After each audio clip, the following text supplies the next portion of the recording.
Oh boy. No, no, no. It's not what I wanted.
Haven't got all day.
Yep.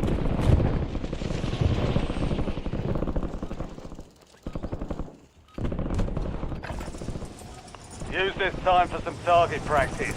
The real thing's coming soon.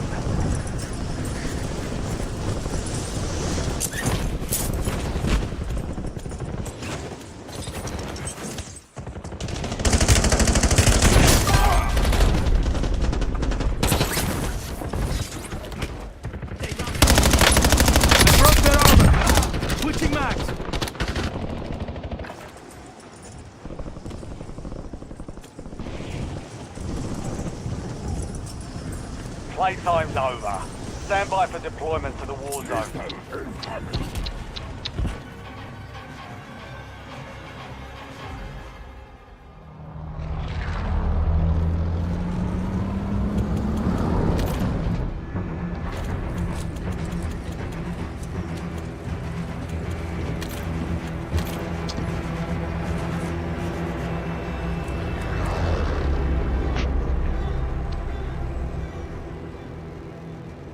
Battle Royale.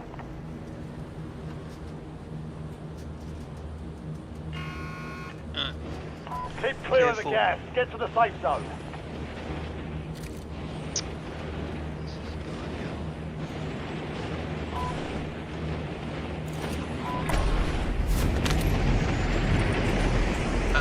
Big good girl over there.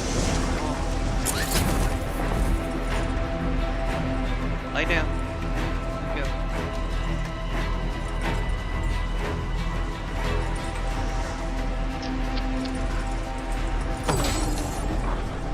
Not on my leg.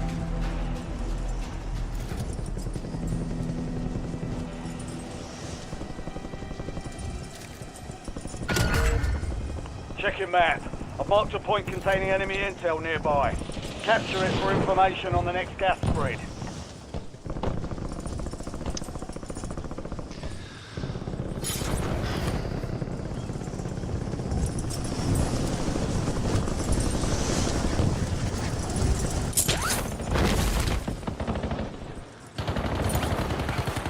Targets are up. Go take them down.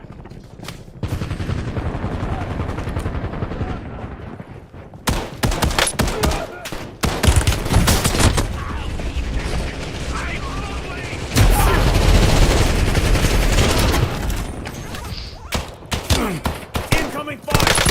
There goes their armor!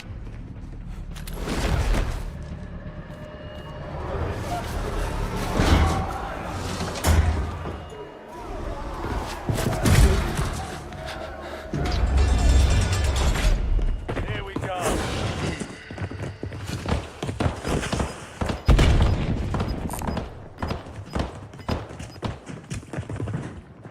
Oh, yeah.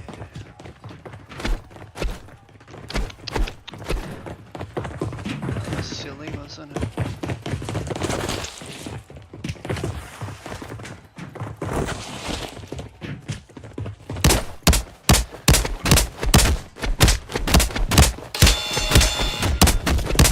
Let's have ourselves a fight. Almost your turn, Sully. Stand by.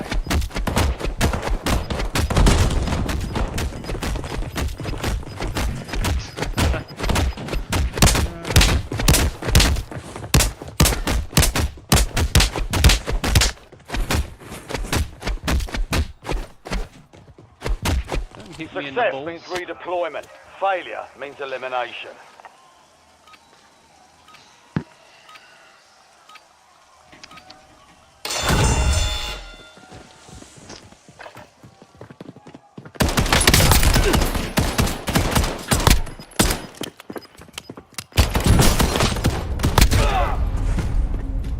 Wow.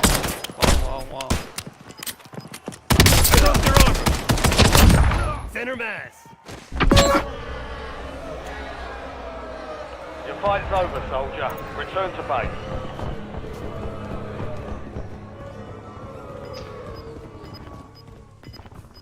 That was a great start. Been a while. It's been a while. Move it. Kinda forgot what to do.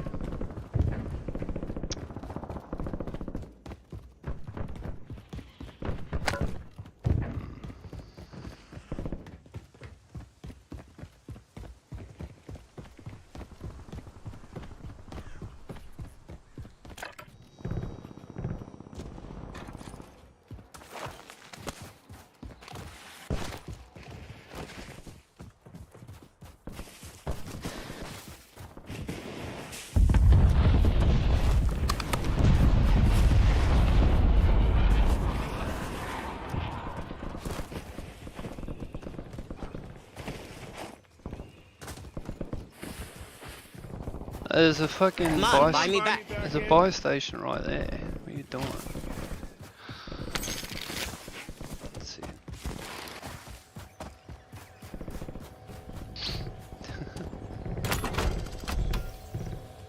Your squad is getting you out of Thank here. you. Stand by. Your squad mates start securing the intel. Join them to increase the speed of the capture.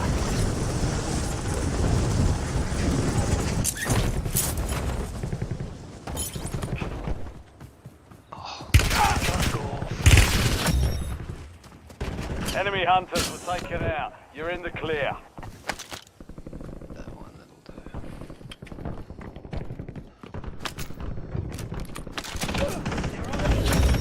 do. Well done, soldier. Check your map for the next gas spread location.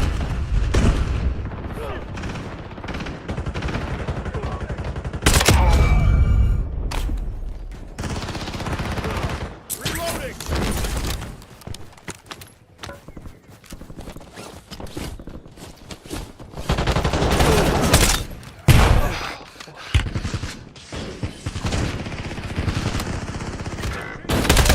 Five kills.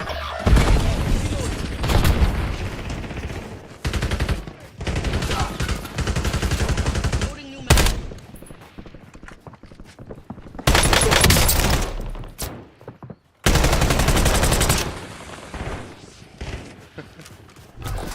Oh shit. Your squad mates in the gulag. If they survive, they redeploy. Changing mag.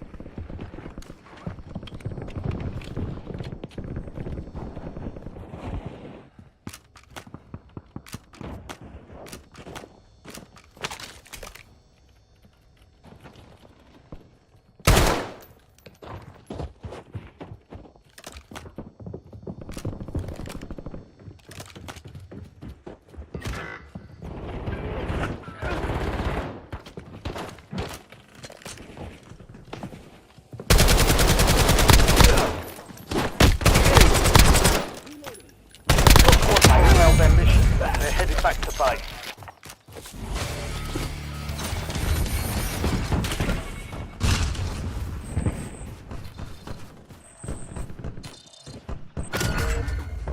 Mark a point on your map containing capture and secure it to get ahead of the next gas spread.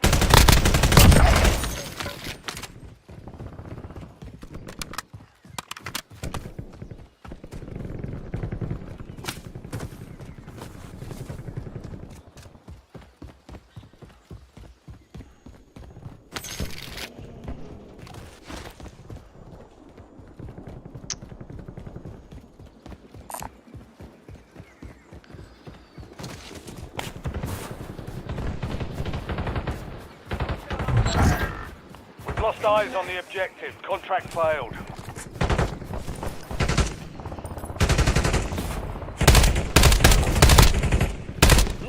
Loadout drop headed your way.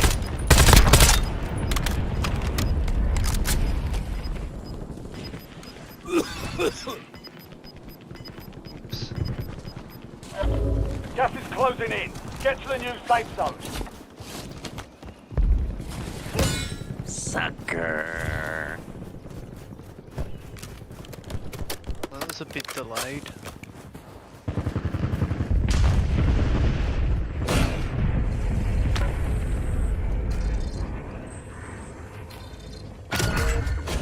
Enemy intel located. Capture and secure the intel point to discover the next gas spread.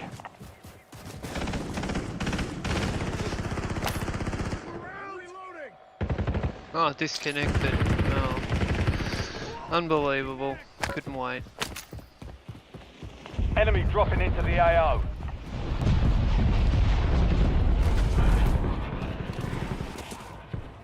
It's weird. Where does it say disconnected on their name? It doesn't show it. Oh, whatever.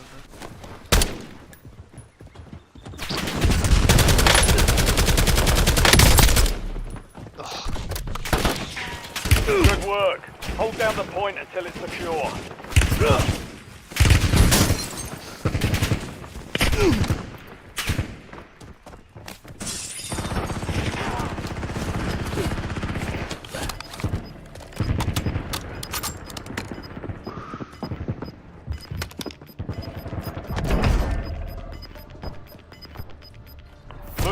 safe zone. You've got gas moving in.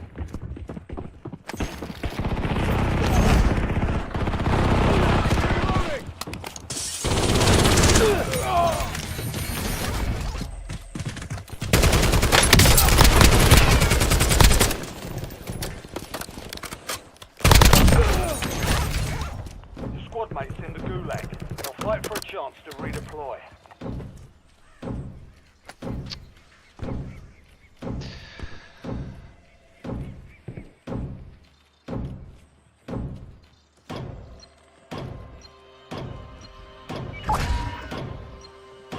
Your squad mate won the fight. They're redeploying now.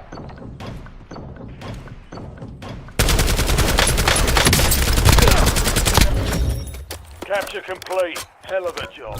Uploading information on the next gas.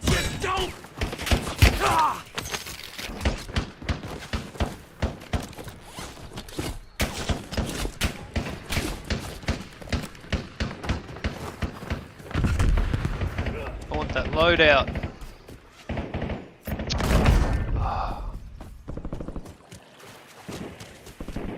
Not gonna get to it. Fuck, it's gone.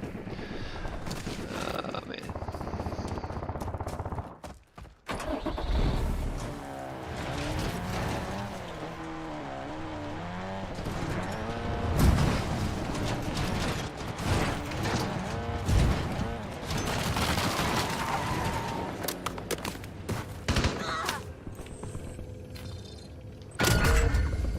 Supply box is located. Move to secure.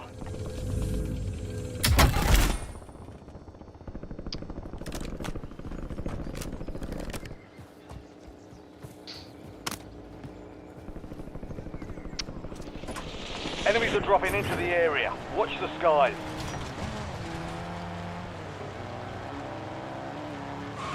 Waypoint marked. Move.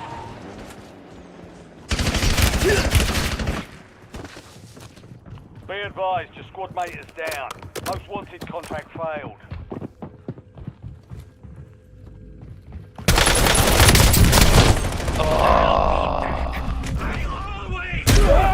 Stand by.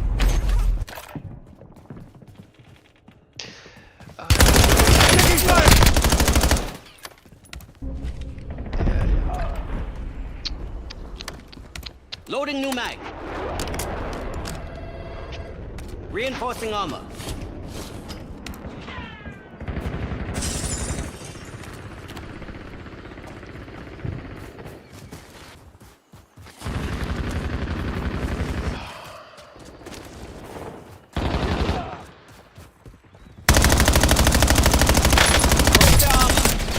Changing mag. Incoming fire. They got They're me. all over it. That's not good.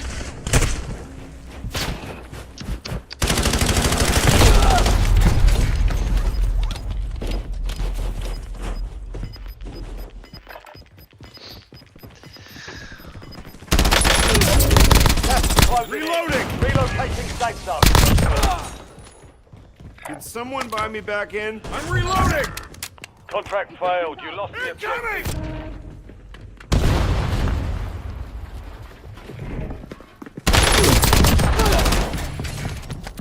Reloading.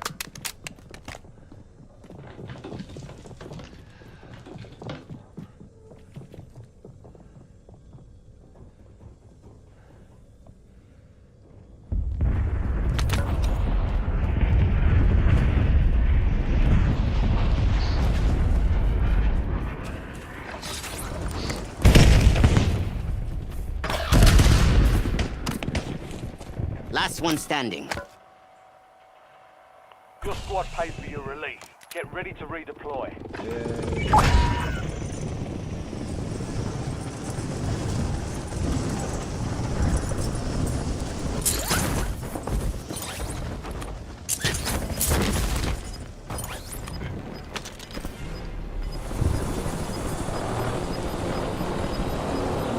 Oh, there's someone right there. Head to the safe zone. See them sitting there. Gas is inbound. Is this a bot? I don't know. It's like he doesn't even know I'm here. Man.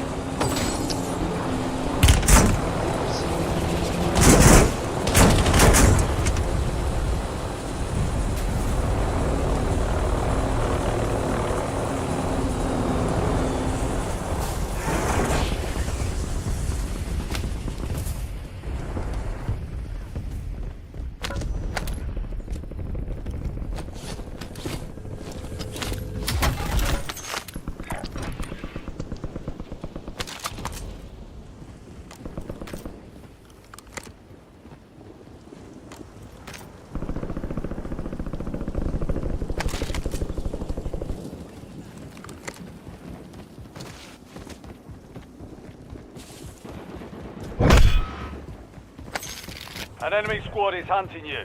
Stay sharp.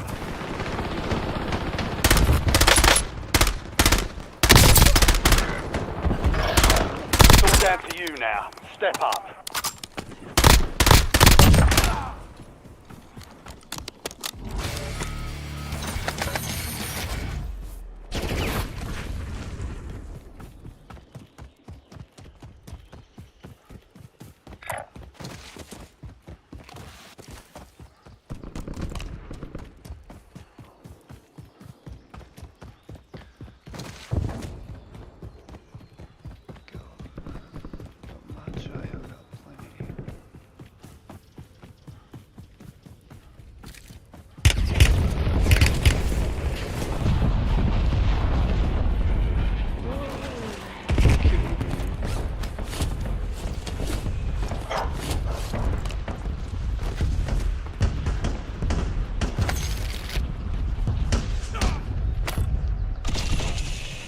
Enemy soldier incoming.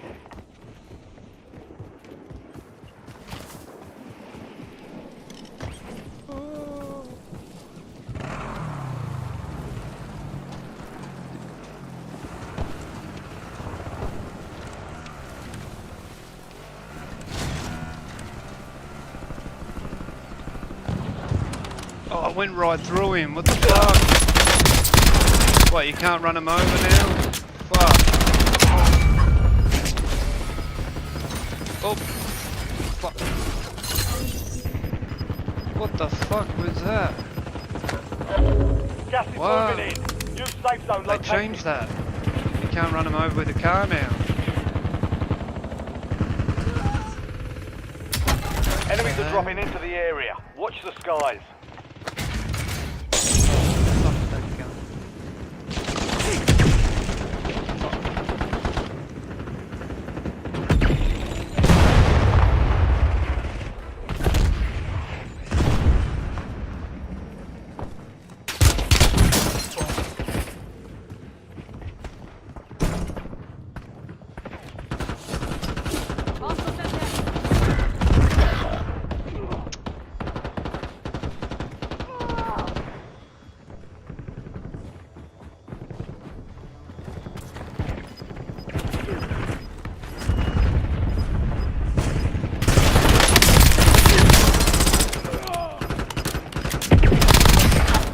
Get to the safe zone. Gas is closing in.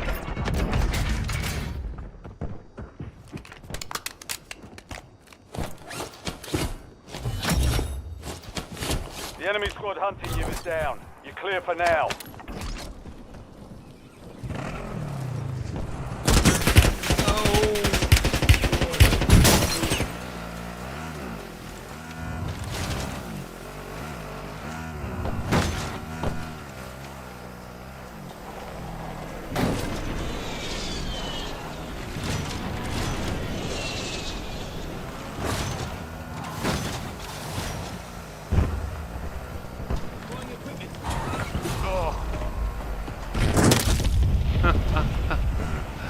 Take that. You're the last of your squad. Finish this.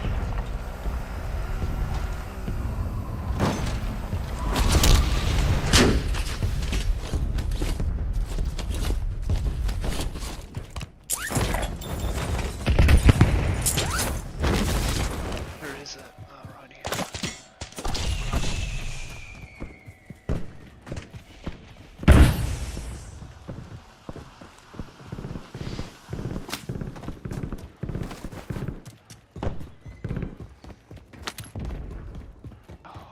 Enemy dropping into the AO.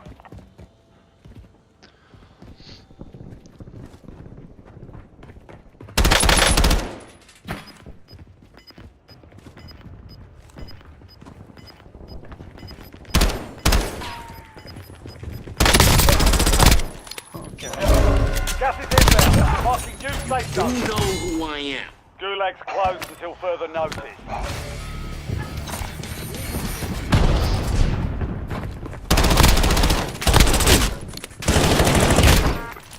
Lethal! You've got a loadout drop inbound.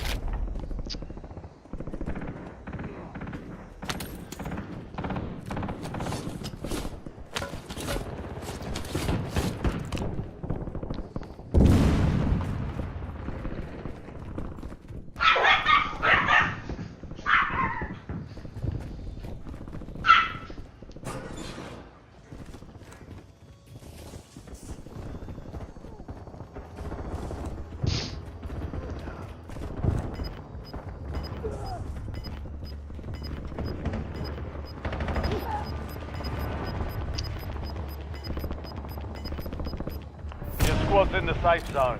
Where's that loadout? It's Gas over is moving. there. I could really do with that. Fuck.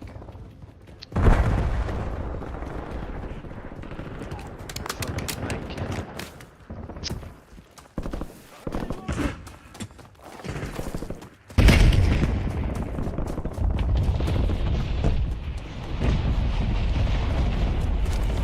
it. You barking at? Shush.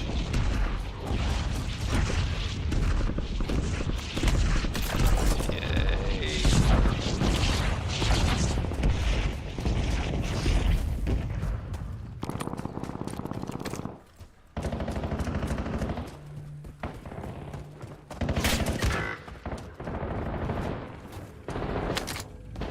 Four remaining.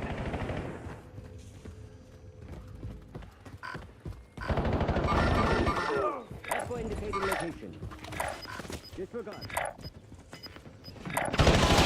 Top three.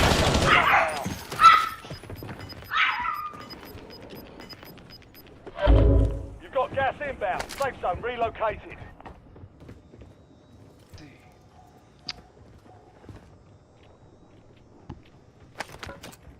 You're barking at nothing, silly. Shush.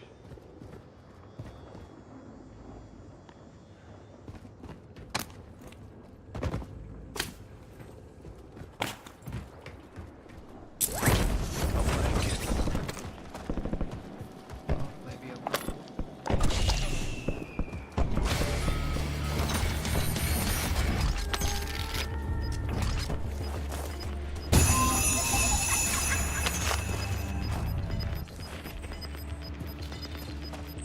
Head to the safe zone. You've got gas moving in.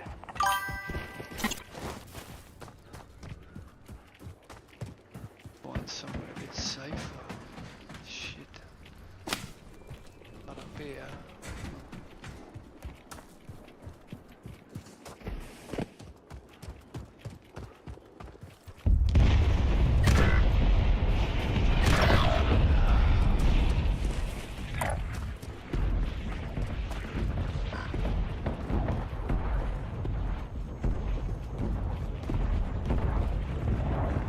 Right in the middle.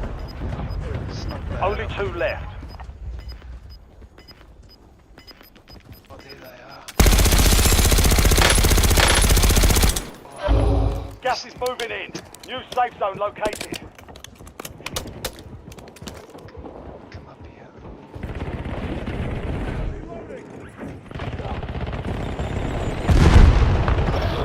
Your squad is belly up. Get this done on your own.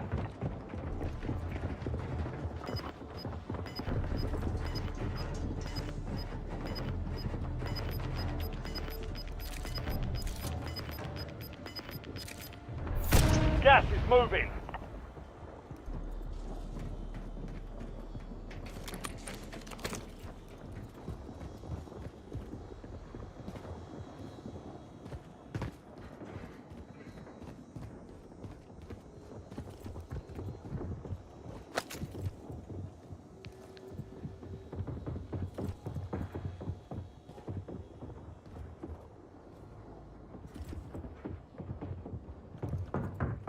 Come on.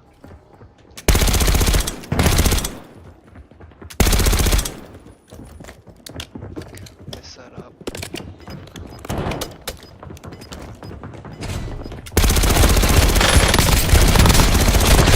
Oh, I couldn't take out two. Yeah. We lost that one. Jump to the next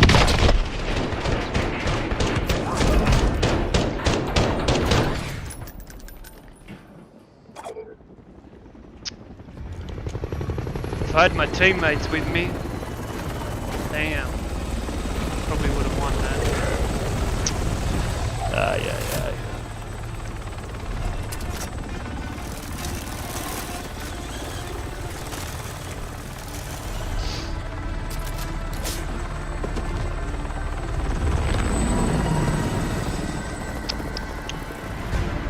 Oh.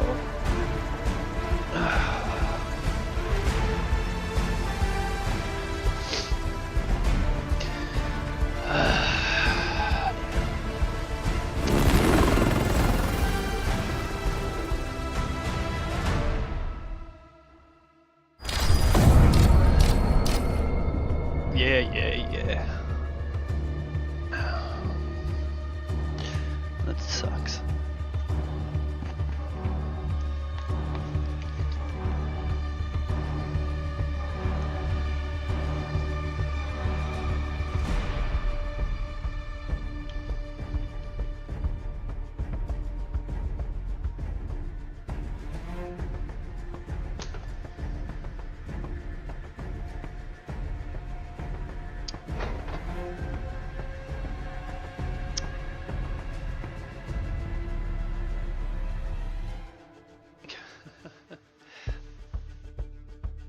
Not bad, but for a first game. First game in fucking a while, but not bad.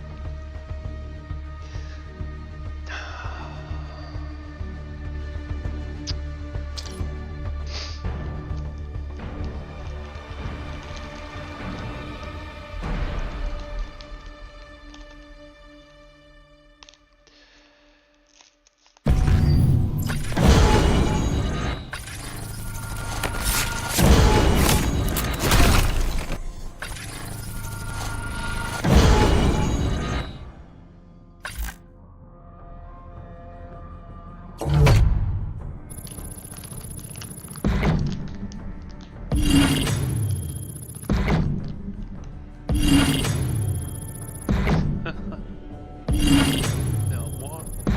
Just keep going. Okay. I'll take it.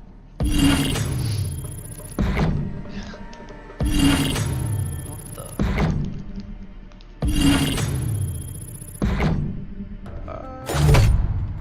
Why so much? Jeez, that went up a fair bit for one game.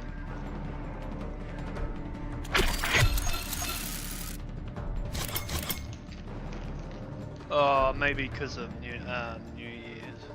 So maybe they're good. Oh, I think they do actually. Triple XP maybe or something.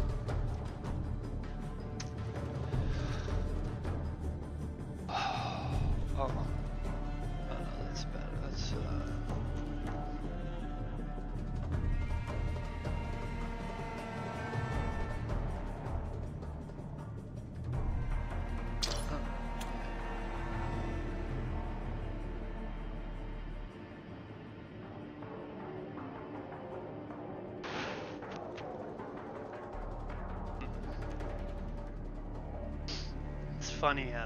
It's funny how they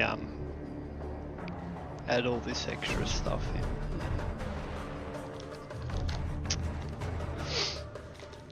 More ways to make money.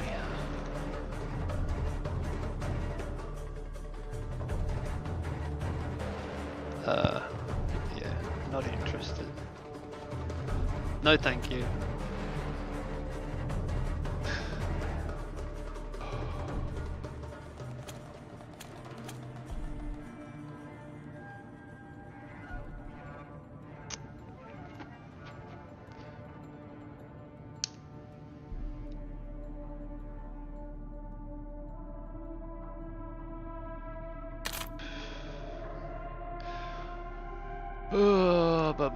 Let's try another one, I guess. Not gonna play too much. It's a couple of games of this. Maybe a couple of games of what's it called? PUBG.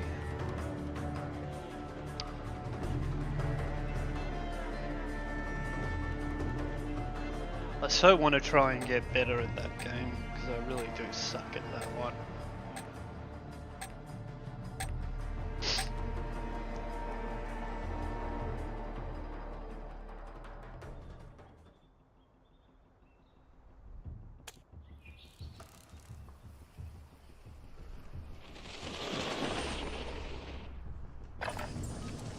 Check your gear and weapons. We'll be deploying shortly.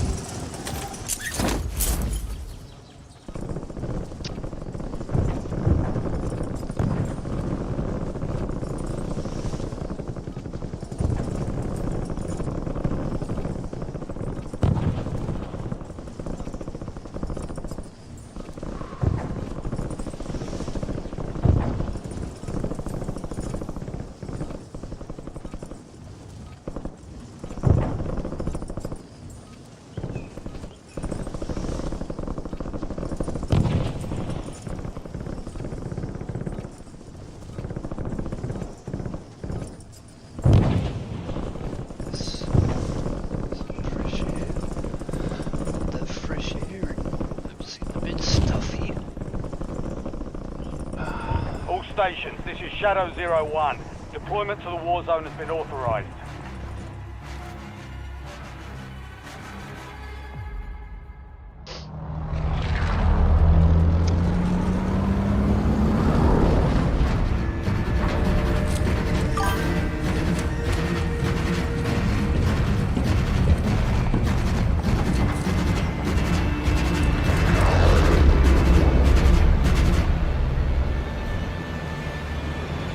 Your team leader. Set a drop point for your squad soldier.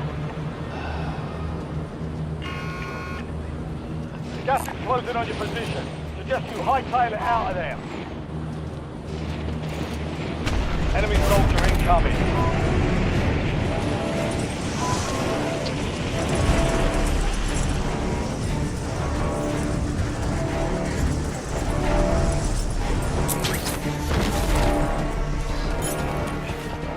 Clear to engage all hostiles.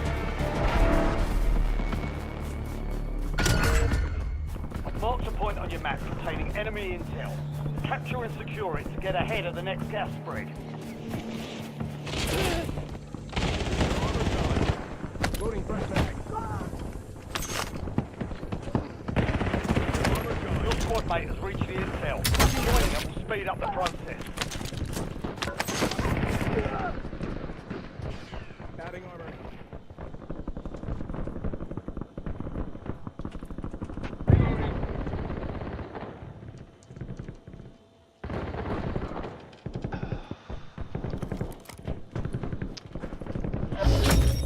Intel point captured. Great work. But a peek at the next gas spread. Get back here.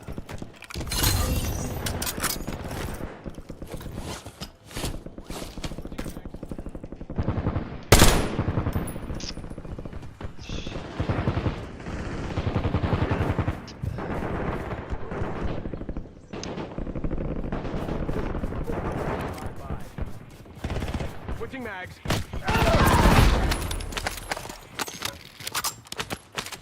Adding armor. Fuck me, cunt, that was a slaughter fest. Reloading. Whole fucking two teams just got shat on.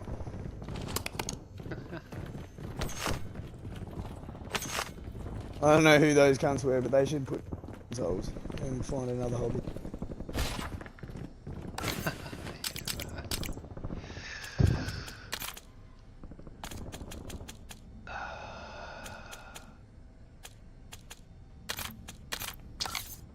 Nice, man, nice.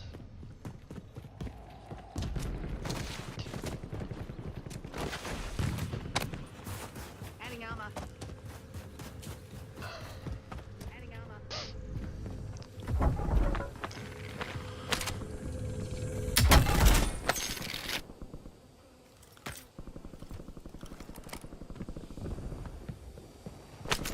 Enemies are dropping into the area. Watch the skies.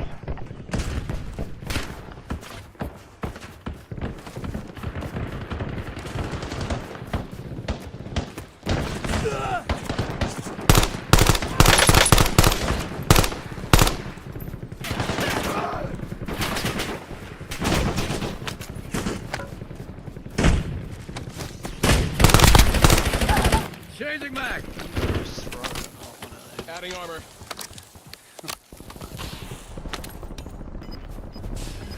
Boy, up here. Switching mag. Your squad made it to the safe zone. Gas is inbound. Gosh, here.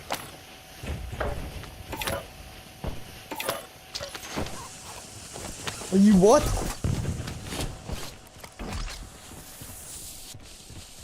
Fucking serious? What? Fucking serious? Oh, Bring the that's car fine. and park it like right here. Climb up onto this ledge here. Oh, I'll do it. I got you.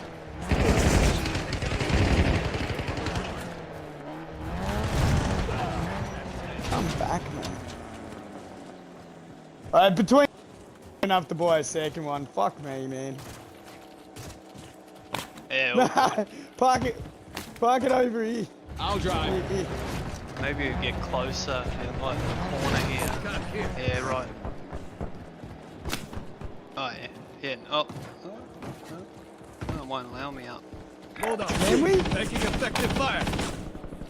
Nah. Nah, we're gonna fucking blow another one. What the fuck?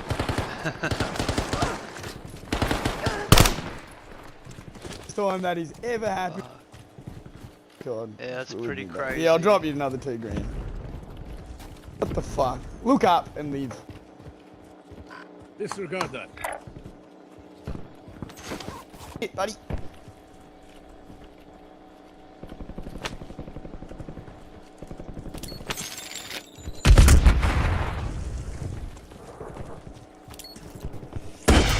Tossing Semtex grenade. Friendly loadout drops on the way.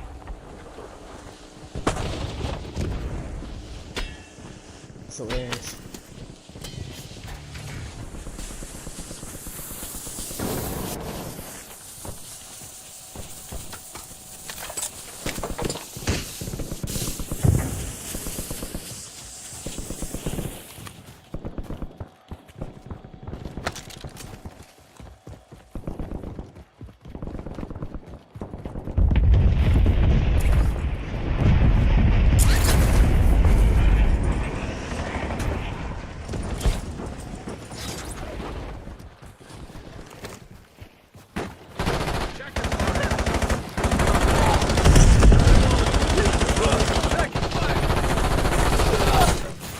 Adding armor.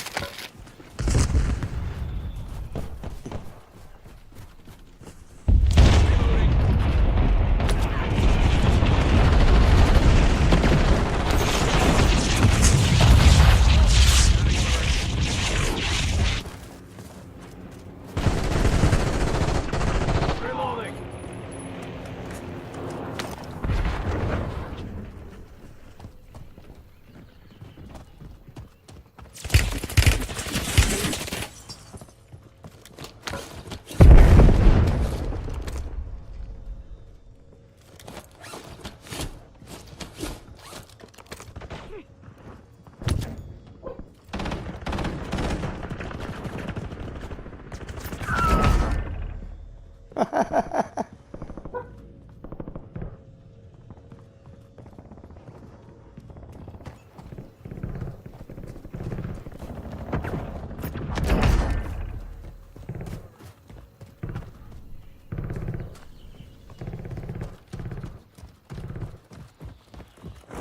Thanks for the Authorizing UAV UAV operation.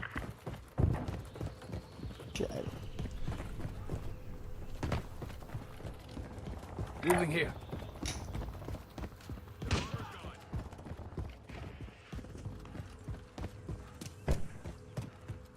Rally on marked coords.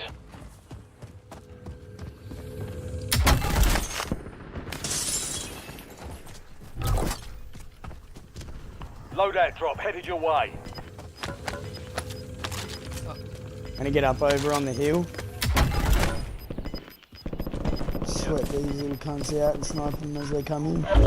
You've got gas inbound. Safe zone relocated. Can do whatever you want. Roger.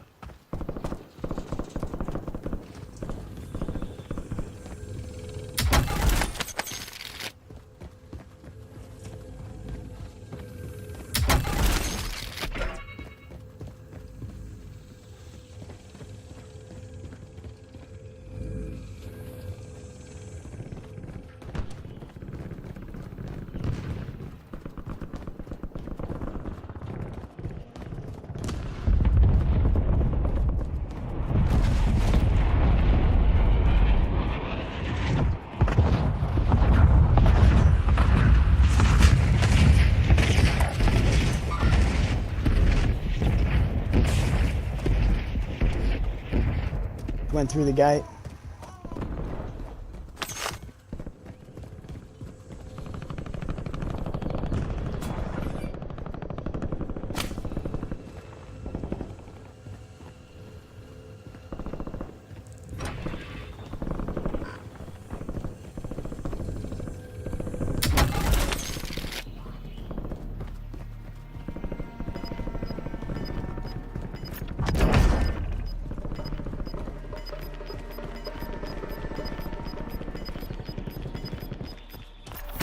teammates are in the safe zone. You're losing ground. Move it.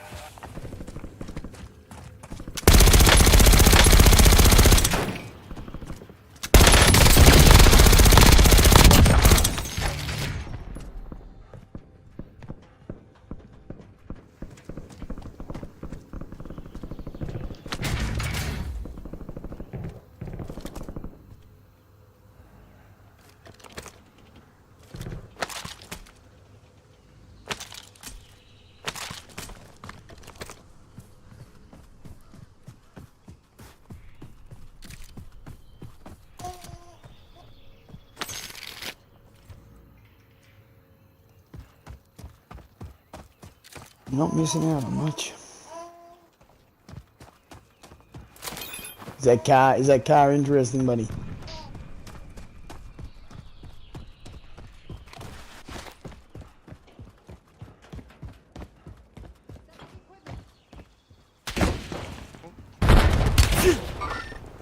Sniper. He just climbed off.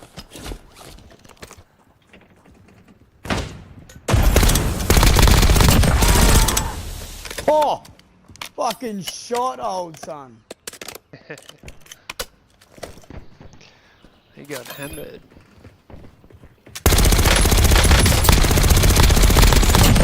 Life sure is full of surprises. You go, mate. Just a sharpshooter.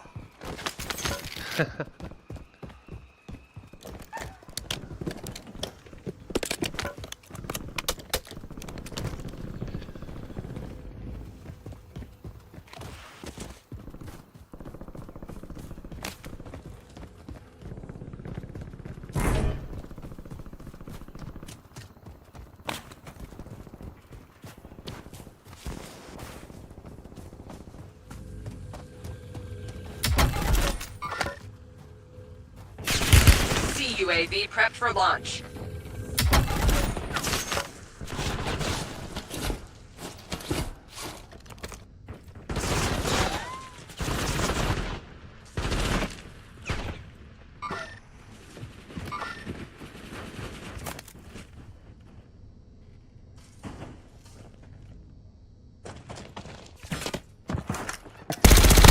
Oh, one shot, yes! Go green. Waited for him to come. Silly. Alright, you get another one, another two, right here. Roger.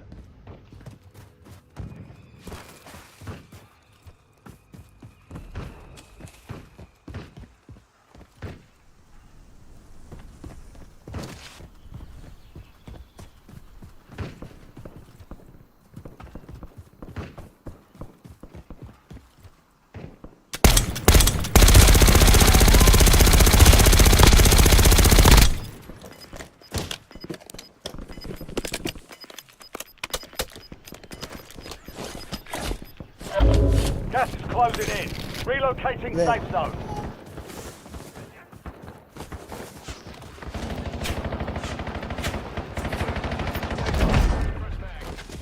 Alright, sniper.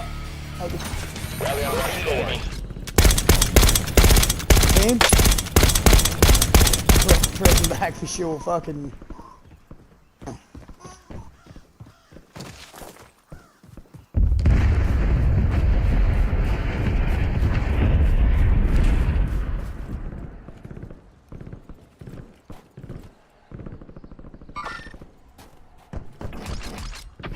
Pressing.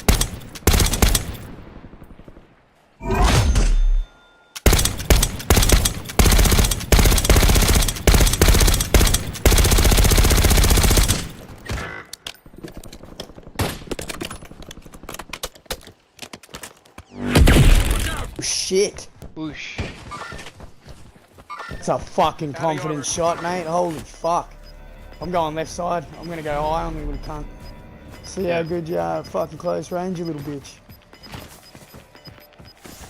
Some of your squad is outside the safe zone. Oop, someone. Left side.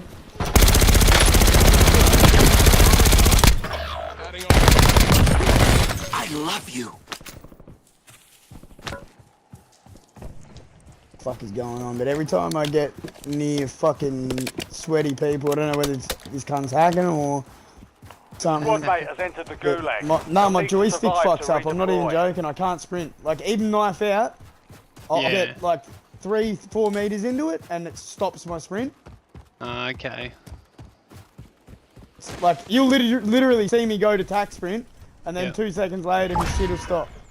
Like it Squad just mate has gets been cleared for redeployment. gets confused. It's like the control Alzheimer's. Yeah. I have a few issues with my controller as well. Shh.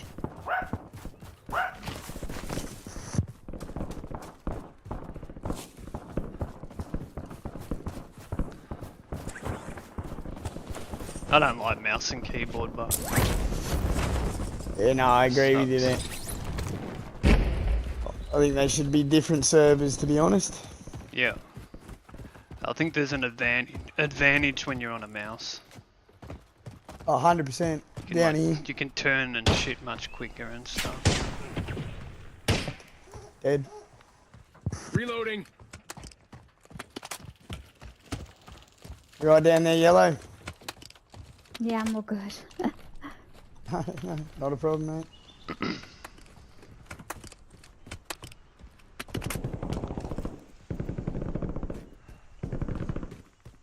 Road. Indicating waypoint.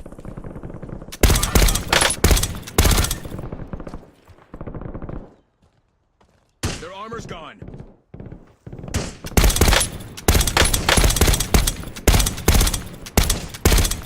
Down here.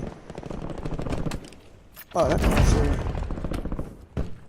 so look, I'm gonna have to love yous and leave. Spotters just get in the way. Sorry guys, I hope I help with the win. Stay up here and just fucking swat them as they come in. Yeah.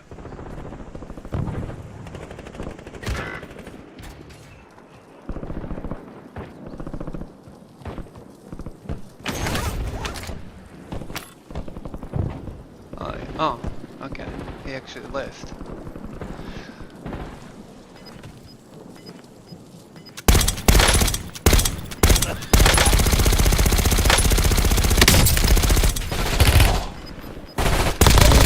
Gas is inbound. Marking new safe zone.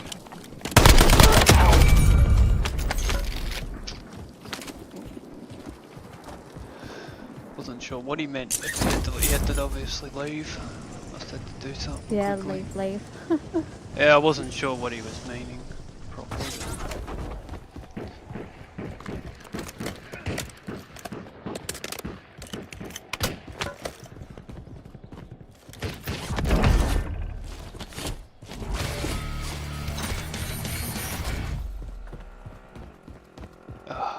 Okay.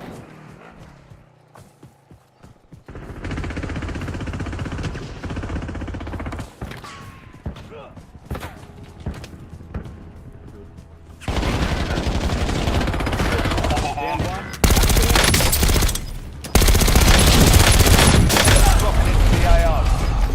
Damn. Gas is closing in. Watch your Take fire! a chance to redeploy. Success means redeployment. Failure means two of 'em. elimination.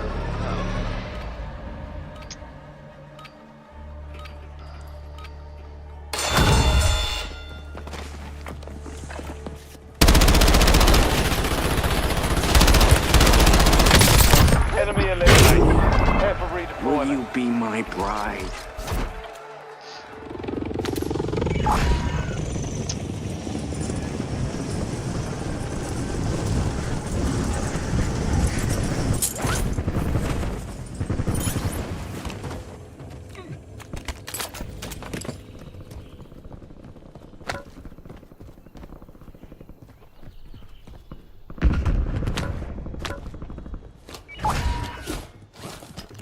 Squad mate redeploying to the AO.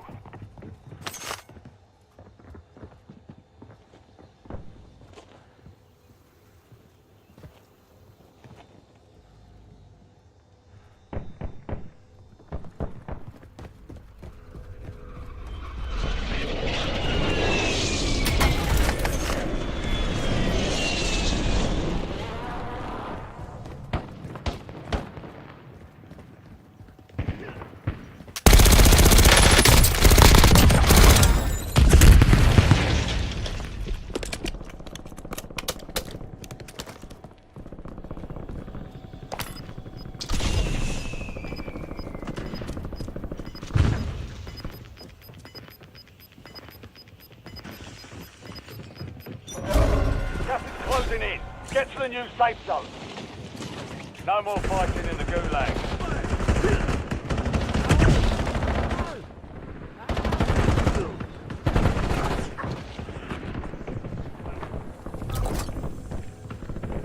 Friendly loadout drops on the way.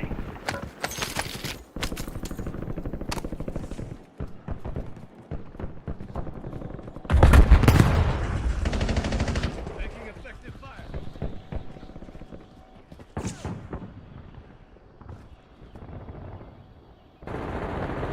10 remaining. Keep pushing.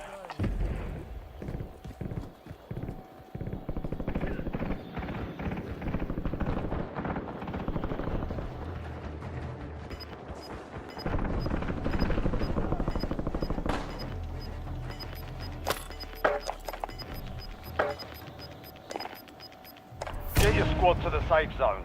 Leave no one behind. LDVR salvo ready for launch. Got movement. Moving here. Ammo depot here. Disregard that. Got movement.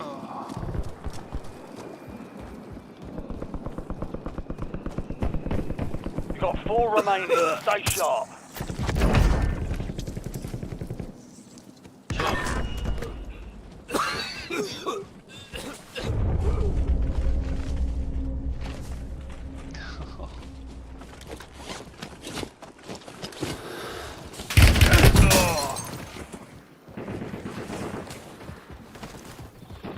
You're in the top 3. Don't let up now.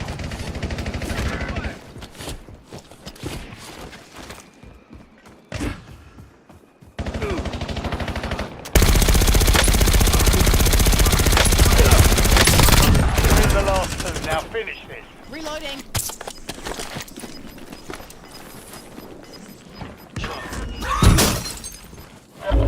You've got gas inbound. Safe zone relocated.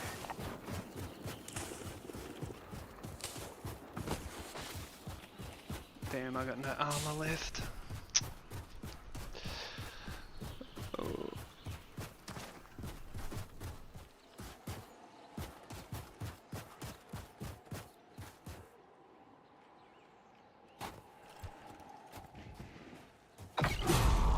Sniper. The 2 of them, fuck, one just got me. Ah. I marked one of them. Cancel that. Yeah, same office. Yeah, they're up on the cliff there. Gas is inbound.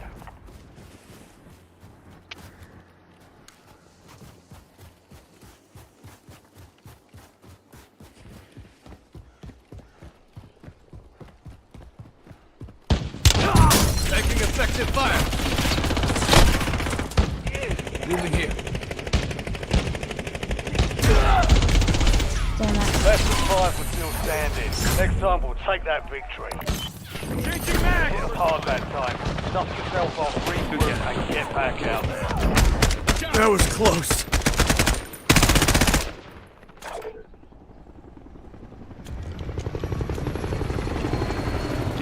Jump up. Get up.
fight over it.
I just can't play that for too long.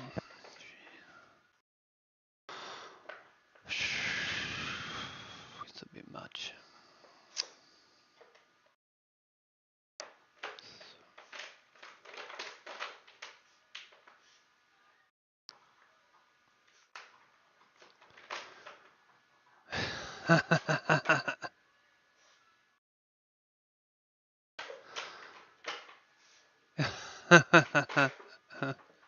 There's nothing better than a sword fight in the middle of the day in the UK.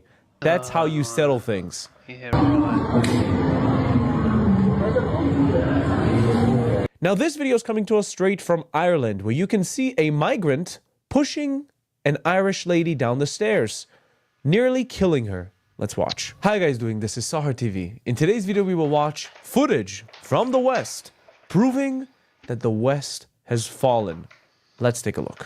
So in the first video that we have two guys having a sword fight. Where in the UK? I wonder where they come from.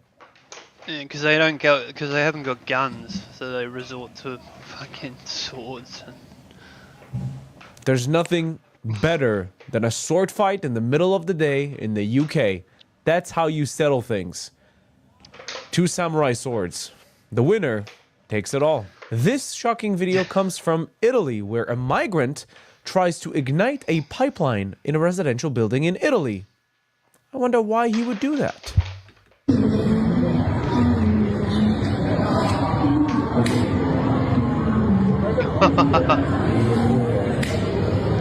Blow himself up.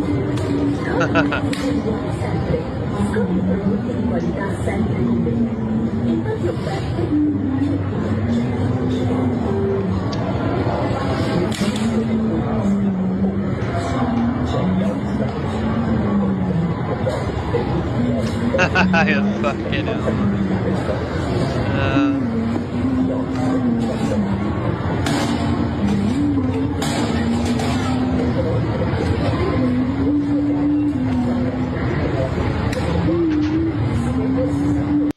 understand the damage that would have happened if he would be successful? Do you understand the level of jihad this would have achieved this guy? He doesn't have to risk himself. He just has to ignite the pipeline and kaboom, the building goes on fire. This is Italy, ladies and gentlemen. And you can tell this guy is not Italian. You don't even have to look at his face to understand that he does not belong in Italy. Disgusting video. And thankfully, he was not successful. Now, this video is coming to us straight from Ireland, where you can see a migrant pushing an Irish lady down the stairs, nearly killing her. Let's watch.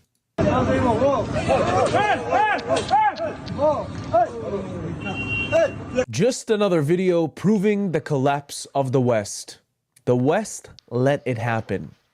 And the West is now facing the consequences. It's time to wake up before it's too late. Why would he push her down the stairs? What legitimate reason would he have to do that? Nobody knows. Nobody knows, other than just maybe killing innocent civilians for existing. Yeah, absurd. This Muslim apologist tries to lecture us about Sharia law and what it is, and that we don't know what it is. Let's see what he has to say. Second Mamdani won, everyone ran to social media saying the exact same thing. Sharia law is coming to NYC. Sharia law is invading this country. The same people saying this, they can't even define what Sharia law is. They think Sharia law is like a terrorist law book, or it's like a code word for ISIS. And every single time a Muslim just wants to pray or wear the hijab or eat halal food, they scream Sharia law. Habibi, it's just a Muslim who wants to follow their religion. They're not putting a gun to your head telling you to prostrate to God. Of course, it's just a Muslim trying to follow his religion. Of course, that's all it is. But if that Muslim tries to leave the religion, what's going to happen to him? Would you like to tell the people watching under Sharia law what's going to happen to him? The death punishment. What happens if a Muslim is captured drinking alcohol under Sharia law? 40 lashes, you said? What happens if a woman doesn't obey her husband under Sharia law? What? The husband gets to strike her? These are the parts of Sharia law this person will not discuss with you because they're not as convenient to talk about. All Sharia law means is the right path. It's just basic morality. Praying, charity, fasting. Beating, lashing, killing. Yeah. All Sharia law. Yeah, no, All it's funny, yeah, Sharia they law. never mentioned You want to that. know why they continuously push this agenda against Sharia law? Because Sharia law is not compatible with the West, and that's why we keep pushing it. Because it doesn't belong here. It belongs in where it comes from Arabia. It doesn't belong here. That's why we push it. Because it's easier to fear Muslims than it is to admit America's real problems. Corruption, lobbying, homelessness, endless wars. These are all problems that will be fixed with Sharia law. But they'd rather give you a fake enemy to panic over than to actually admit the real problem. If you steal, not that stealing is fine, under Sharia law, your hand chopped off under Sharia law, right? In Iran, you have executions non-stop since the revolution happened. Non-stop for apostasy. Is this what you want in the United States? Sharia law doesn't just let Muslims follow the right path. If Sharia law comes to the United States, which by the way, he's not denying, he's just trying to justify that Sharia law is peaceful towards the Western people, which is not. The minorities under Islam were oppressed. The Jews, the Christians, he's simply lying to you to get you on board. So next time someone says Sharia law is invading this country, just ask them, what is Sharia law? And wallahi, you'll watch them freeze. I didn't freeze, but whatever. This video is from Bondi Beach, where a person decides to bring the Palestinian flag to the same beach where Jews were killed because of the Free Palestine movement. Let's look at this incredible video. Excuse me? Educate yourself. Educate yourself. Like that, wearing uniform, wearing picture Educate yourself. Educate. You're a little kid. Have some respect. Yeah. Educate yourself. Do not speak like this. Educate yourself. Right, learn how to talk. Really. Yeah, and where is his mum? Wait, his mum's where she needs to be. Fuck off. Excuse me? Have some respect. No. Have some respect. Have some respect. How about you face the person waving the Palestinian flag and tell him this sentence? He should have some respect towards the beach and the people on the beach that were targeted at a horrific attack by two Islamists because of this stupid Islamist Palestinian cause. He should have some respect. Disgusting that he even brings this flag to Bondi Beach. Disgusting. You were Why is he there on Was a I talking to you? Go away, mate. Was I talking to you? Was I talking to you? Fucking weirdo. Was I talking to you? Yeah, right here. I feel bad for you. Face. I also feel bad for his horse. Disgusting. Now the next video is coming How do you get a straight horse from on Bondi Beach? London. You guessed it correctly. I mean, we can tell by the bus right behind They allow the horses. people fighting and arguing. And let's see what happens, how they settle the dispute in London. I wonder, maybe by hugs and kisses. Let's watch. Oh, crap. Oh, with swords! Right. Oh, shit. Fuck. Shit, fuck.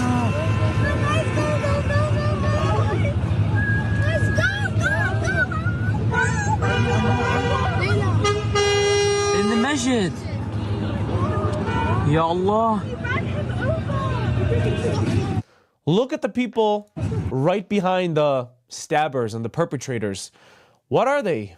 Where are they from? Are they from Israel? Are they from Italy? Or are they from a Muslim country somewhere? Islamists bring violence. They bring violence. When will you get this through your thick skull? He has a shine. Now, this video is coming straight from Texas, where a mosque bans a Muslim guy for talking to a Christian. I don't know why. Let's watch. Please, I'm asking a question to you. No. He's getting. You have to listen to me. Just had one more question. Go ahead. Go ahead. Question. One question. No. Please go outside. Sean, please come. Don't listen to him. He's trying to manipulate you. I'm not fighting or But neither one of us are fighting. You're being more confrontational than we are. You're trying to confront this man and force him to go inside, officer. You're violating our free speech. That you are trespassing from the property of the church. You see this? This man right here is threatening to trespass this Muslim right here because he's talking to a Christian on a sidewalk. You see? You understand that the reason why this is happening is because the Muslims are not allowed to befriend the Christians and the Jews. That's why. Why would he want this Muslim guy to talk to a Christian that might convert him to Christianity? He just wants him to stay on the premise of the mosque.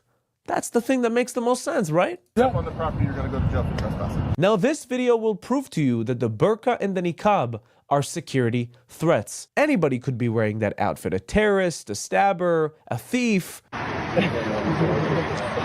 Just casually walking, passing the police. As soon as they pass... Ah! Wallahi!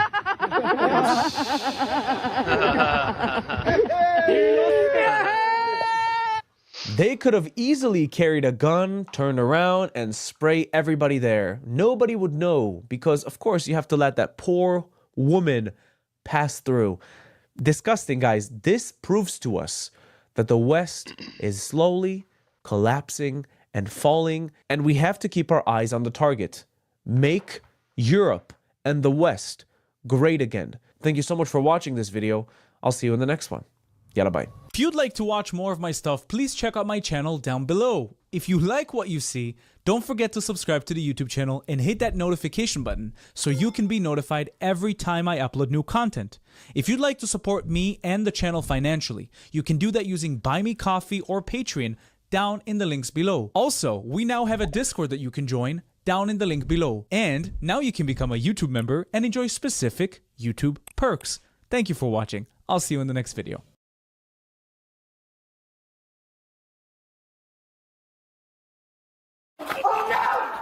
You think I'm kidding? Seriously, stop. Oh, you stepped on a nail. He was like, please, will you show me your boobs? I won't say nothing. Nobody will know. You're just really all over me. This is police brutality. Who would believe my word over somebody who is authority? Disturbing allegations land a Springfield, Illinois officer at the center of an investigation into police misconduct. The truth isn't what his body cam records, but in what happens when he turns it off. One by one, victims come forward to unmask a predator in uniform, targeting the very people he swore to protect. He's very creepy. And I'm most positive that I'm not the first woman that's had to go through this with him. The following is based on official police records, and the footage has never been seen before until now. In February of 2021, the Illinois State Police, at the request of the Springfield Police Department, what does she launched a criminal expect? investigation into Officer Taylor's staff, a 3-year veteran She of the asked him department how big for his, allegations stemming from incidents while on duty. yeah, An officer came to a domestic And then she dispute. My cousin's dad when went to he- jail. Oh, dear. The officer that had came there, I think there was 2 or 3 officers, but there was 2 in the kitchen, and there was one that came like to the hallway because he heard that I had no shirt on. On April 22, 2020, Officer Taylor's staff and his colleagues responded to a domestic disturbance reported by the victim's mother. When they arrived, she met officers at the door. They're in the bathroom. Staff up here. Which one? They're in the bathroom, I believe. Is that on the first floor? Yes. Okay. Odd. This is kind of scary. A little sus. Yeah, please get him out of here. Oh my God. Just come talk again. Oh my. You're acting crazy as hell. Busted down this door. I didn't mean to bring He you needs to go to jail. Come talk. Yeah, he needs to go. Let's hold door down. You want to get dressed real quick and talk to us? Yeah. What happened? We were drinking all night. I went to pick her up from her friends. It's been an argument since because her and her friends were naked sending videos on some website. Whoa, like what? She's naked right this second. She's getting dressed. Okay. While one officer remains in the kitchen with the suspect, officer staff heads down the hallway toward the victim's bedroom. Once he realized I was naked, he was trying to approach himself more. Ma'am, I'm sorry. No, you're fine. Okay. Does he stay here? And he needs to go. Look Okay. at this. Does he have any property here? No. Can you look at this? He just Okay. completely disabled it. Told me that I needed to talk to Okay, him cool. right now. I bet you looking to put a shirt on or some shit. You probably don't know. Did he, right, did he kick the door in? No. Did someone let him in? The door was unlocked. Yeah, the door's not going anywhere, dude. Like. Walked in. I'll let you get dressed. Sorry, dude. Officer staff leaves her alone to put clothes on and returns to the kitchen where his colleague is still trying to get the full story. Dude, I'm the breadwinner, bro. I take care of my kids. I come here. I bought her a car. I Mercedes outsides me. He said, what I got now? bank accounts with tens of thousands of dollars in it. I take care of my family, and she's just mad because we're not together. And I don't even know. At this point, I just want to leave, honestly, because my feelings are hurt. Then she calls the cops again after an argument, and now she's gonna false accusate everything. I suppose we kicked the door down and then rebuilt it before you guys got here in 5 minutes. Moments later, the woman emerges clutching a torn t-shirt and steps outside, remaining with officer staff who addresses her with a gentle tone. There's probably marks from the shirt right there. Okay. What's that from? It's from the shirt. He ripped off. Did he rip this She's off? got in a fight with her friend Kim. Okay. I'll call her right now. Because I wouldn't talk to him. Okay, did he put hands on you at all and then you got your No, way? he just ripped this off me. He's definitely not going to be here. We're going to court. I promise you that. Listen, we have no. You're gonna stay. Her car's not even here because I brought her here because she was drunk at a party, man. How many times am I gonna have to tell you? We have to get both sides. Because I'm upset. I know. This is why. But you need to listen, okay? We have to get both sides of the story, man. But God damn it. The longer you keep interrupting her and trying to yell, the longer we're gonna be. Because I hear her lying. It's pissing me off. Last time I beat holes and did all kinds of and drove off and all kinds of stupid and none of it's true. But you have to understand, we go what's called probable cause. Okay, that's what we have to base everything off. Okay, I haven't spoken to you. Okay, I plan on it.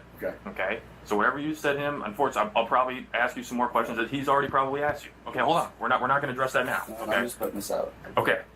As for the time being, okay, unfortunately, I'm gonna have to put you in handcuffs. Okay, because you're under arrest for domestic battery. Right. Are you kidding me? No, I'm not. All right, let's go. Let's go. I'm going to jail. Let's go. Okay. The officers escort the man toward a police cruiser, while officer staff remains with the victim. You do this often, or? Yes, we just have DCFS here. Okay. All right. Chill. Safety. Oh, he's out of your hair for the night. Though officer staff offers calm reassurance, her harrowing night is far from over. Oh, are you kidding me? Dude, she was fighting with her friend. That's when my car's dented. Go look at the hood of my car. Dude, I'm done. Never again. I'm so done with you, bro. Yeah, you lied again. So, good luck. I'm going to Pride Jail, it looks like. Well, I do love you still. Just know that, no matter what. Probably the back one. Here we go. I'm confused now. Hold on. Shortly done, after but his I'm- arrest, but the I still victim and love her you. mother were shocked to hear an unexpected knock at their door. Me and my mom were like, oh my God, nervous again. Like, what's going on? Did he already get out or what? My mom had came to the door and it was the police officer and she was like, it's the cop again. Whenever I had came back outside to him, he shut his cam off. Okay. That instantly popped the flag in my brain. So then he said, Smart. you are very hot. And I was like, okay. He was like, I definitely got turned on by you getting out of the tub or whatever inside. And I was like, okay. And he was like, well, I know it was weird I came back, but I just couldn't not come back and ask you if you would ever be interested in going on a date with me. And I said no. According to the victim, he returned to her home at a later date, following a separate incident involving her and another girl who had fought at a bar. For a second time, her shirt had been torn open. He said, I missed you. What? I said, okay, that's weird. Like, okay. And he was like, I miss you calling us. And I'm like, I don't. And then he was like, well, you should. He turned off his cam at that point. Somewhere around that point, he turned off his cam again. And then he said, can you please show me your boobs? And I was like, no. And he was like, please, will you show me your boobs? I won't say nothing. Nobody will know. Like, I just want to see them. And I was like, well, they're already halfway out. Like, my shirt's ripped. And that's unnecessary. So then I went back inside and he left. He's very creepy. And I'm most positive that I'm not the first woman that's had to go through this with him. Why do you say that? You can just tell, feeling. So you can tell a good officer to an officer that tries to take advantage of their position and what they do. All right. She explains that at first she didn't report what happened, as she didn't know the officer's name at the time. However, she later confided in another officer, finally revealing the disturbing encounter. What did he say about that officer? Did he say... It was like he knew. Yeah. He knew what kind of an officer he was. Did he pull up a picture of him? Mm-hmm. Or like on Facebook or Of something? him and his girlfriend. Oh.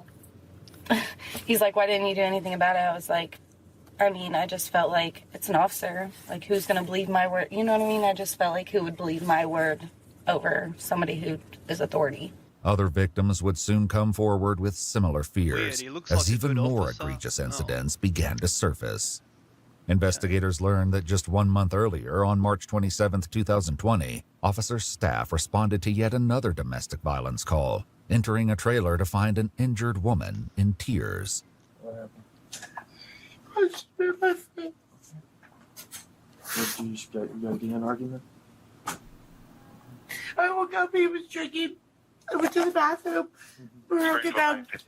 And I came back to bed and he punched me in my mouth. Why was he upset? I don't know. Let me see your mouth.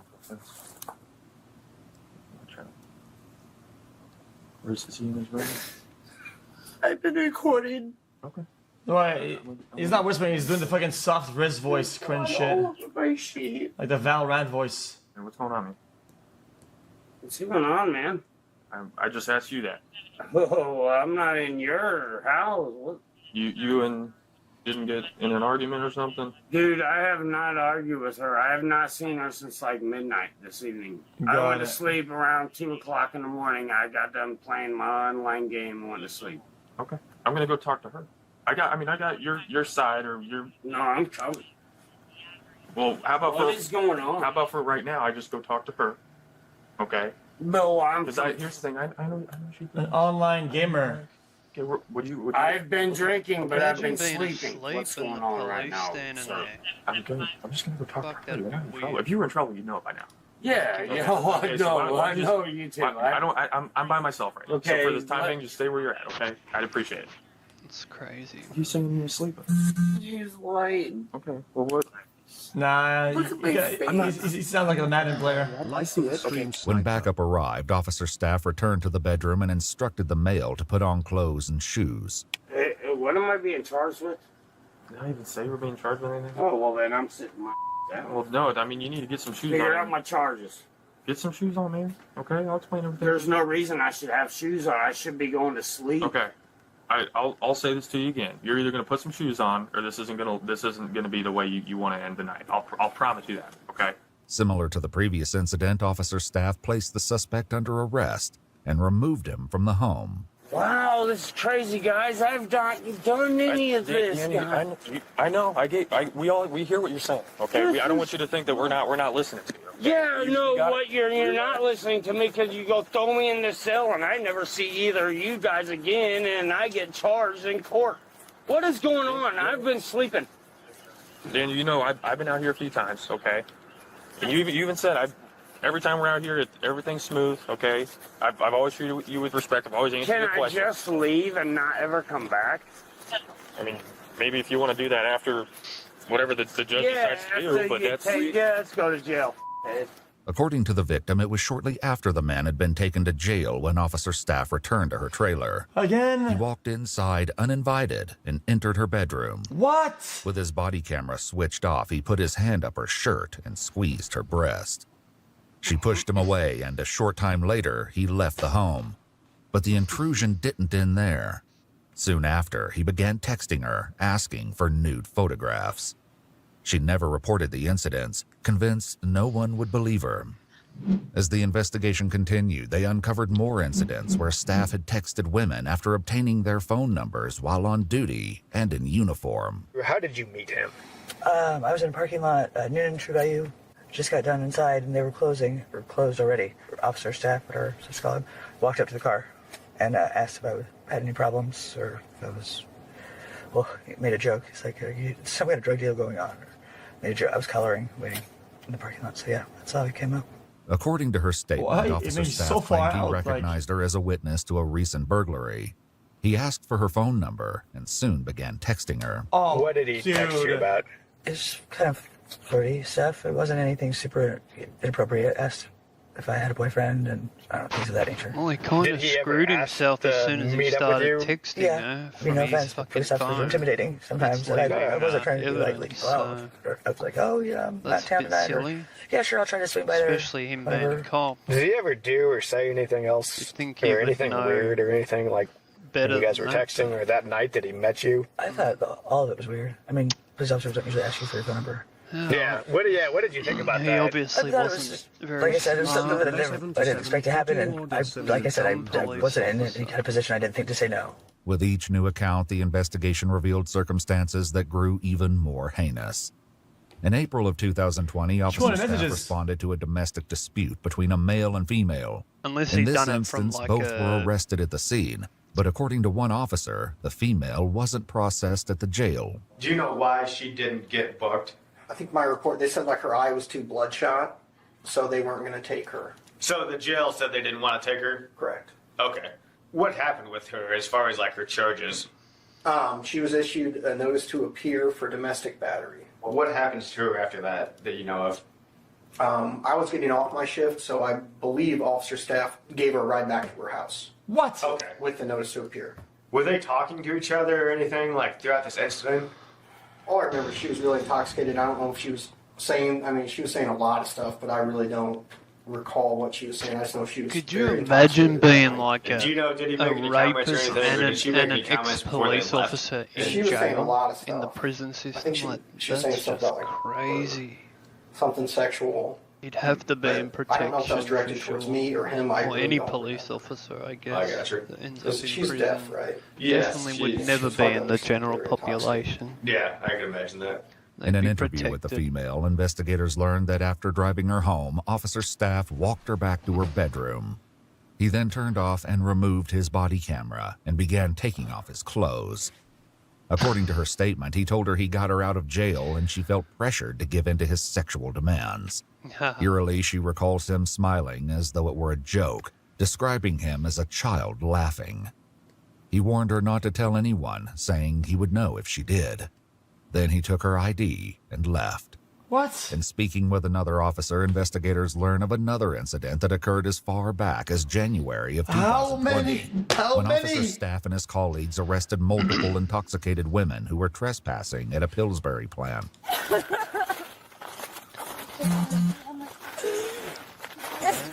alright? No. You need a hand? No. Okay. Where's the boy at? He's up in like the 5th floor. No, he's not lost. He's just He's not coming. Brother. What kind of building is that? It looks like a fucking phasmophobia map, dude. Murder Like pills, what? but Who nice lives in there, man? She has all four. Yeah, of them. but What the fuck is that? She hit us in the jaw. Look at her head. Feel her head right here. Can you feel her head? No, I can't. Please, right here. Well, here's the thing. That's not the most important thing right now. That's the most important. Is getting out of here. Okay. Seriously. This is not okay. like She getting. took our keys and everything. Okay. Took all of our keys and everything. Okay. We got it. Yeah. Here. Are you? No. She hit her head. I know, but you're drunk. Okay. I am, I but- see you have no shoes on. Yeah, Okay. just took my shoes and everything. Okay. One of the two women, who are romantic partners, appeared to have a bloody nose sustained from an altercation. Yeah. Let me guess. Paid leave, internal investigation. Nobody found any criminal conduct. With her sister while they The were inside trifecta the factory. classico. My sister tried to kill me. I know. I'm I just get, and we have officers out with her, so don't think that she just got away. Okay. The bad news is we have to didn't make get a little away bit of a from walk. That's okay. We have to literally walk I'll around the walk building. wherever you gotta go. Okay. So one Come person. on. I'll carry you. I got you, dude. Pull that blanket out. I don't know what's happening. This is chaotic. I'll carry you. Come on. I'll carry you. Come on. Come on, get over my shoulder. I just want to go home. You may carry you? No. Okay. Stop. Each officer took hold of their suspect and began the long walk back to a waiting ambulance. Along the way, the woman with officer staff asked a personal question. No. No. Nope. Why not? Why would I be? Oh, what is it? Are you? Okay. Why would you what? She asked if why would I be married? No. While escorting the intoxicated women through one section of the plant, disaster struck. I have no shoes. Oh. You want to get on my back? No. Oh, no. You think I'm kidding? Seriously, stop. Oh, you stepped on a nail.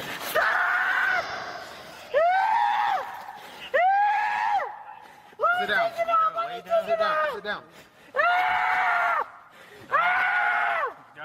I'm trying to pull it out. Don't take it out. Don't take it out. Despite the What horrific the- setback, she managed to keep moving and walked ahead with another officer. The other woman, who had Yeah, earlier why are they making them fucking walk a construction site fucking barefoot, man? asked Officer In the Staff dark, if he man. was married, walked with him as the two fell behind the group. Moments later, the woman's breast became exposed to the camera. Oh, come on.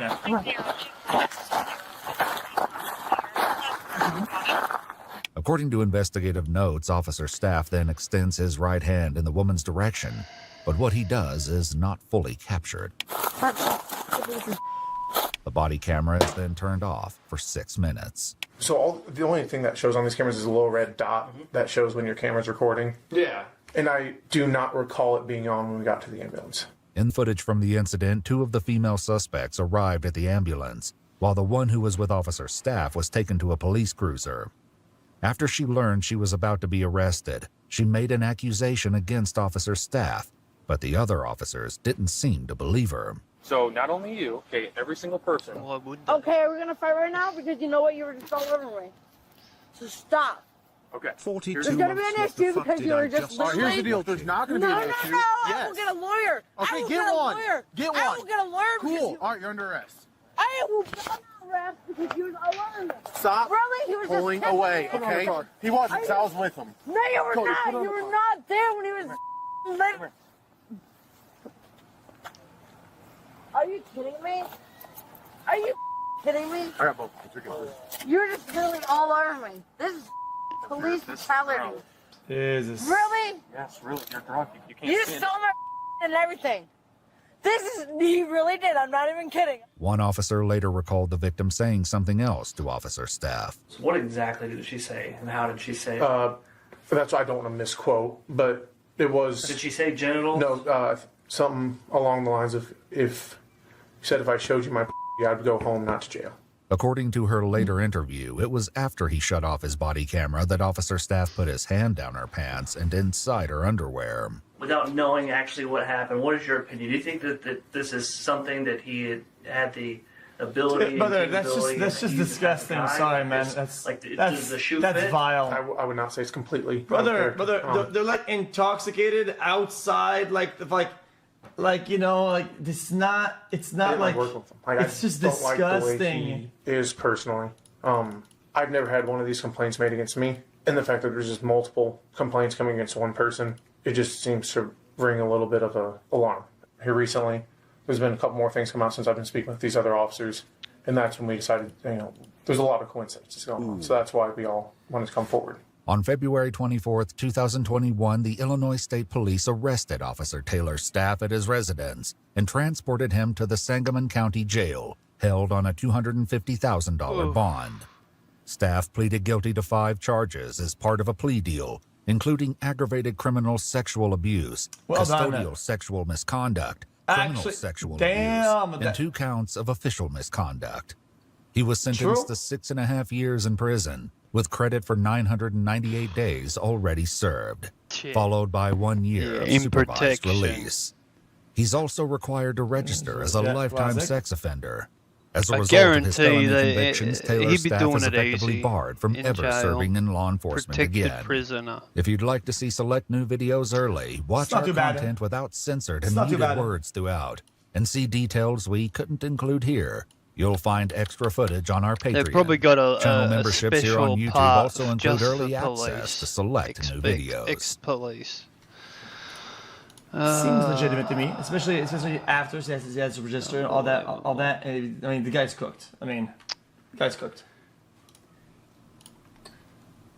It could have been worse, but it's not too far off in my opinion. But what the fuck do I know? Yeah, what do you know? Nice hat today. What do we know? Nothing. XQC, yeah. What else we got? I'm still confused over this XQC guy, whether he's a tweaker or not. I don't know. What else?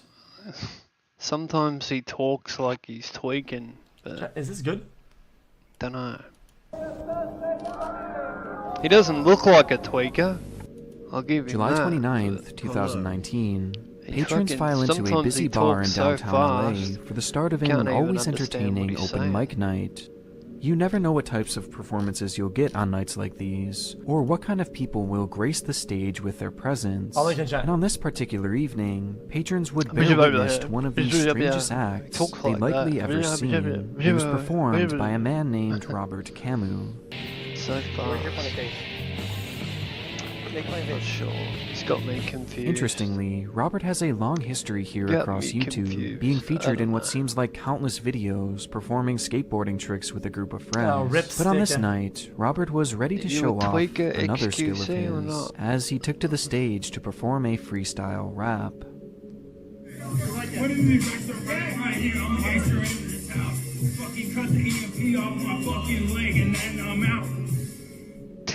Starting out, the performance was, well, a little shaky to put it nicely, which was at least partially to blame on Robert's apparent drunken state. But a bad night of karaoke in isolation is nothing all that noteworthy. In fact, despite the lethal doses of cringe, many would actually view this as a great time, a funny memory, and even respect Robert for being so willing to go up there and just give it a try.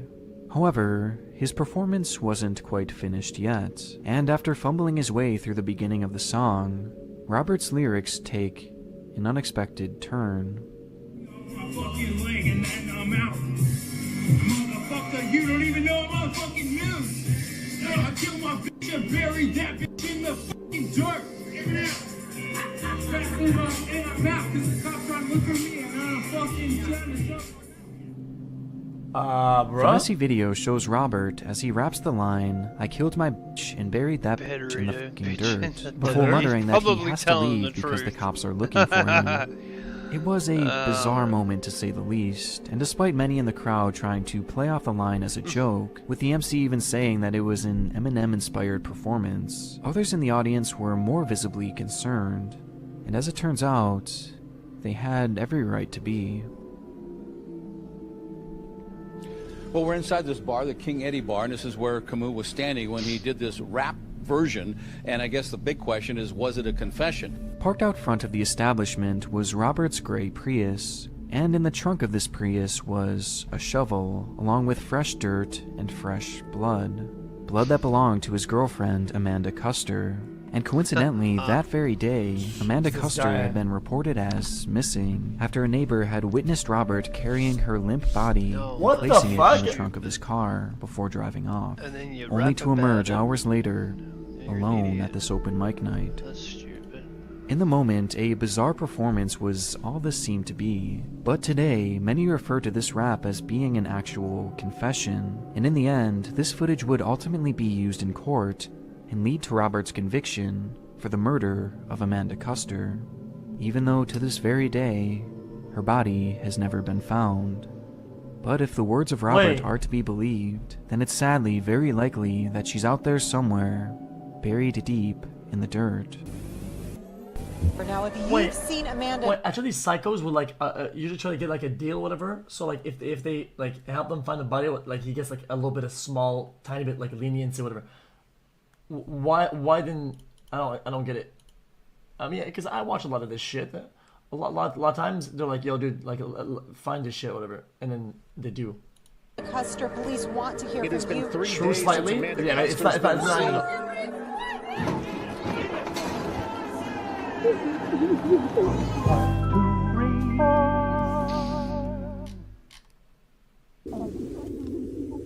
He maintained not getting maybe. Yeah, you didn't cooperate. Makes sense. Where were you when it happened? In bed, asleep? I know this. But remember, people have to learn how to swim. It's great fun though, and something you can do with all of your friends. During the summer of 2022 in Karei Yosef, Israel, a popular corporate villa had been rented out by a local marketing agency to host a company event. The location was highly sought after due to its large outdoor pool area, making it the perfect spot for employees to unwind and connect outside of their typical working environment. And on this day, the 21st of July, 50 employees of this company would gather at the party to enjoy the hot summer sun and the cool water of the pool. And by all accounts, the party had been going off without a hitch. Until it happened. As unsuspecting partygoers were hanging in and around the pool, some began to notice that the water level appeared to be receding, with one keen witness pulling out their phone to record the unfolding ordeal. And just as they hit that record button, things would fall into complete chaos.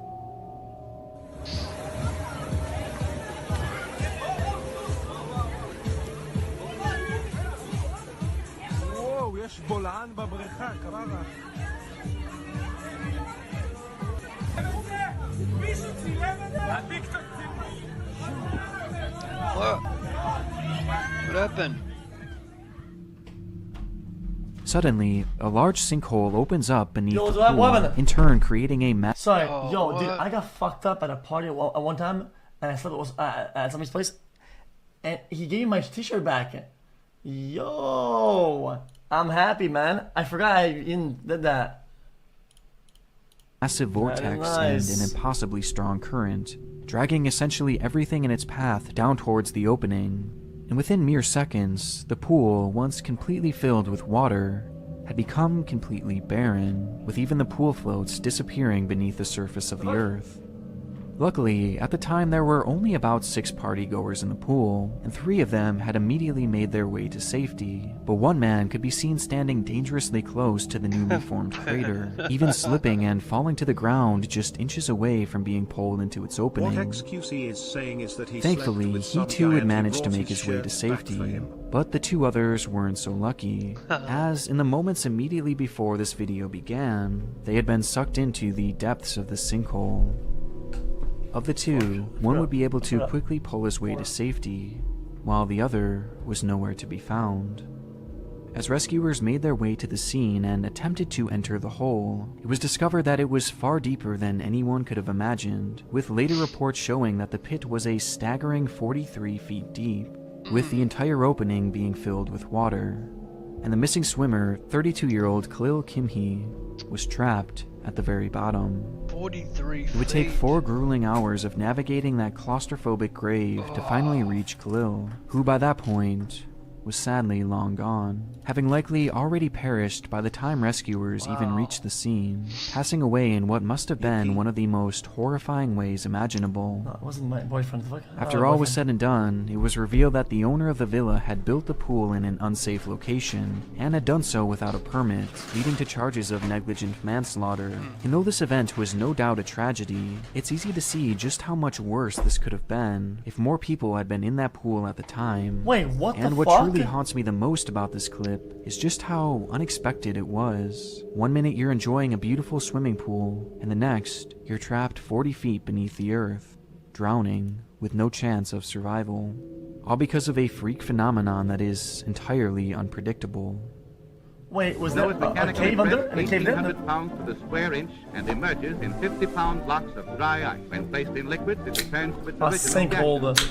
Desert ice is really and then it does the Peter. From one pool party to another, this next clip takes us to Moscow, Russia in February of 2020, where an influencer named Ekaterina Didenko was preparing to celebrate her 29th birthday. Just a few years prior, Ekaterina had graduated from medical school, earning her the title of pharmacist. But rather than going the traditional route and pursuing a career in pharmacy, she instead chose to use her expertise to start a blog focused on creating homemade medicines in order to save her viewers trips to the pharmacy. This type of content is nothing new, and in most cases it's highly controversial, and Ekaterina was no exception to this, with many calling her practices and advice potentially dangerous. This, however, did not stop her from amassing a following of over 1 million people, which was spread out across her Instagram page along with other platforms. And despite her content being controversial in nature, she quickly carved out a legitimate career as an influencer by 2020. And with her birthday approaching on the 28th of February, she wanted to throw the perfect party to show off to all of her followers. Helping plan the night was Ekaterina's husband, Valentin Didenko, who was on board to make the evening as grand as possible. And Valentin had the perfect plan, something he called a steam show.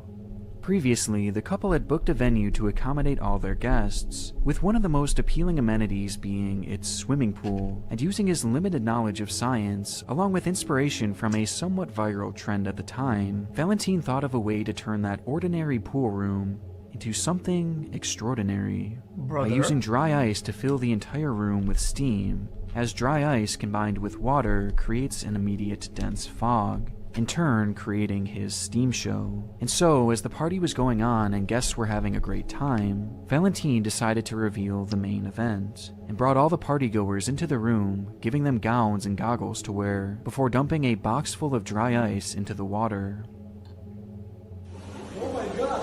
Oh my God, Ваня, you're crazy. Материал только что обновленный. И в газообразное состояние. Bro?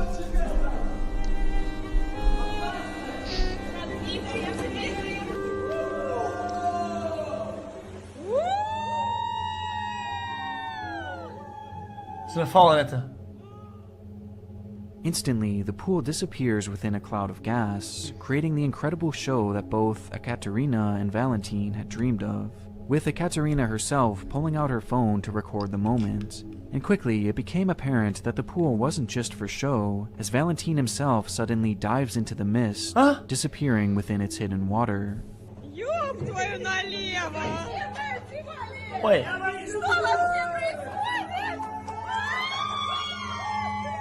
Bro?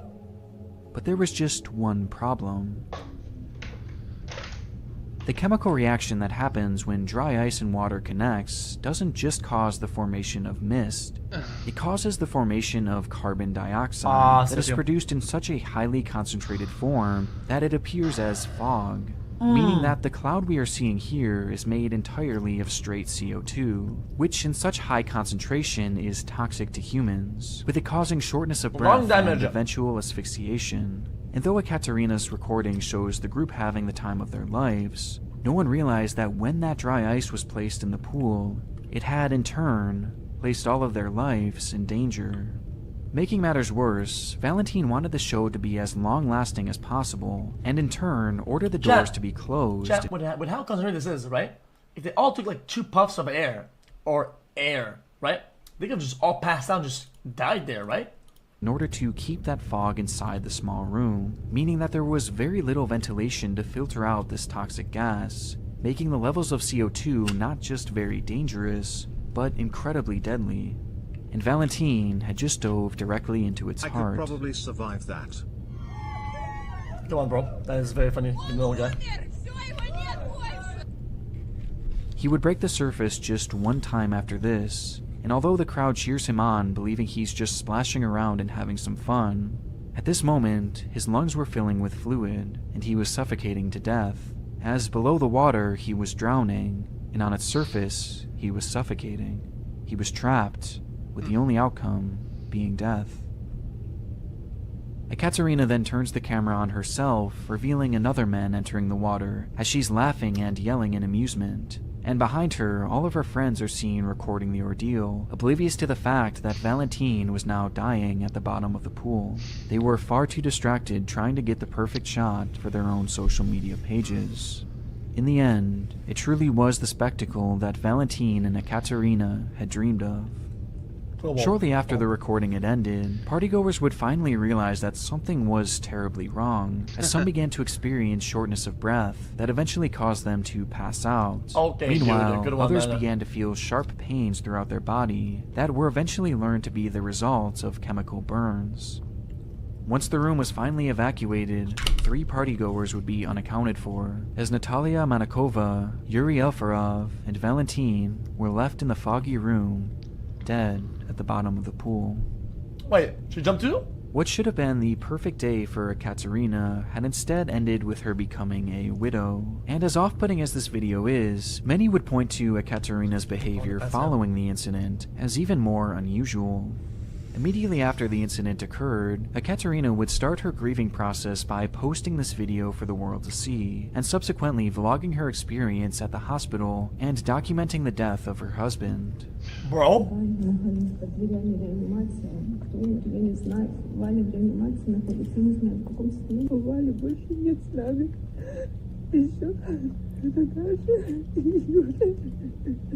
No, bro.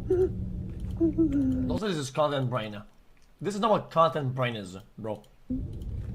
It was admittedly a bit bizarre, that's all as many accused her of exploiting the death of her husband to gain internet followers, with further questions being posed as to why she hadn't considered the deadly effects of dry ice and water, as after all, she was an expert in the field of science. The scrutiny towards Ekaterina became so intense at one point that Russian authorities launched an investigation into her actions, claiming that it may be possible to charge her for causing death by negligence, though to my knowledge, nothing ever came of this. Just 5 whole months after the incident, Ekaterina would remarry, with those initial posts documenting the death of her first husband, leading to her gaining an additional 500,000 followers. Alright. Deep inside this vertical city, a machine has come to life. A machine with a terrible secret. Creak the stairs. Bro. For God's sake, take the... Wait, the real fact behind this video is that she literally created a fucking scenario and she just killed people. Yeah, I get it. Accidental, maybe. She killed them and then she posted a video about them dying. Like, what the fuck?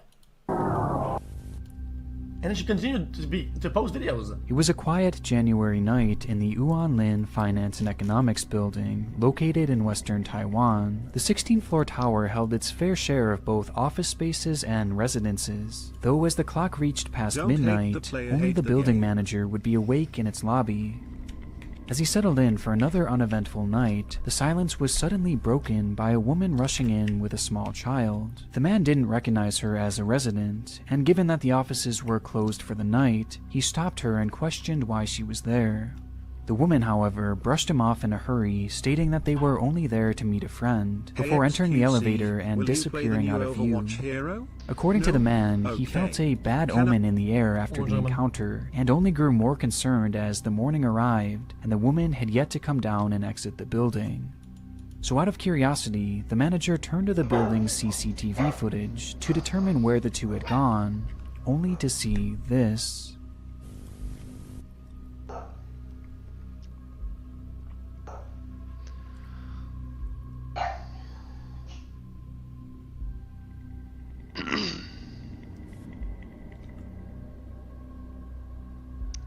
I don't get it.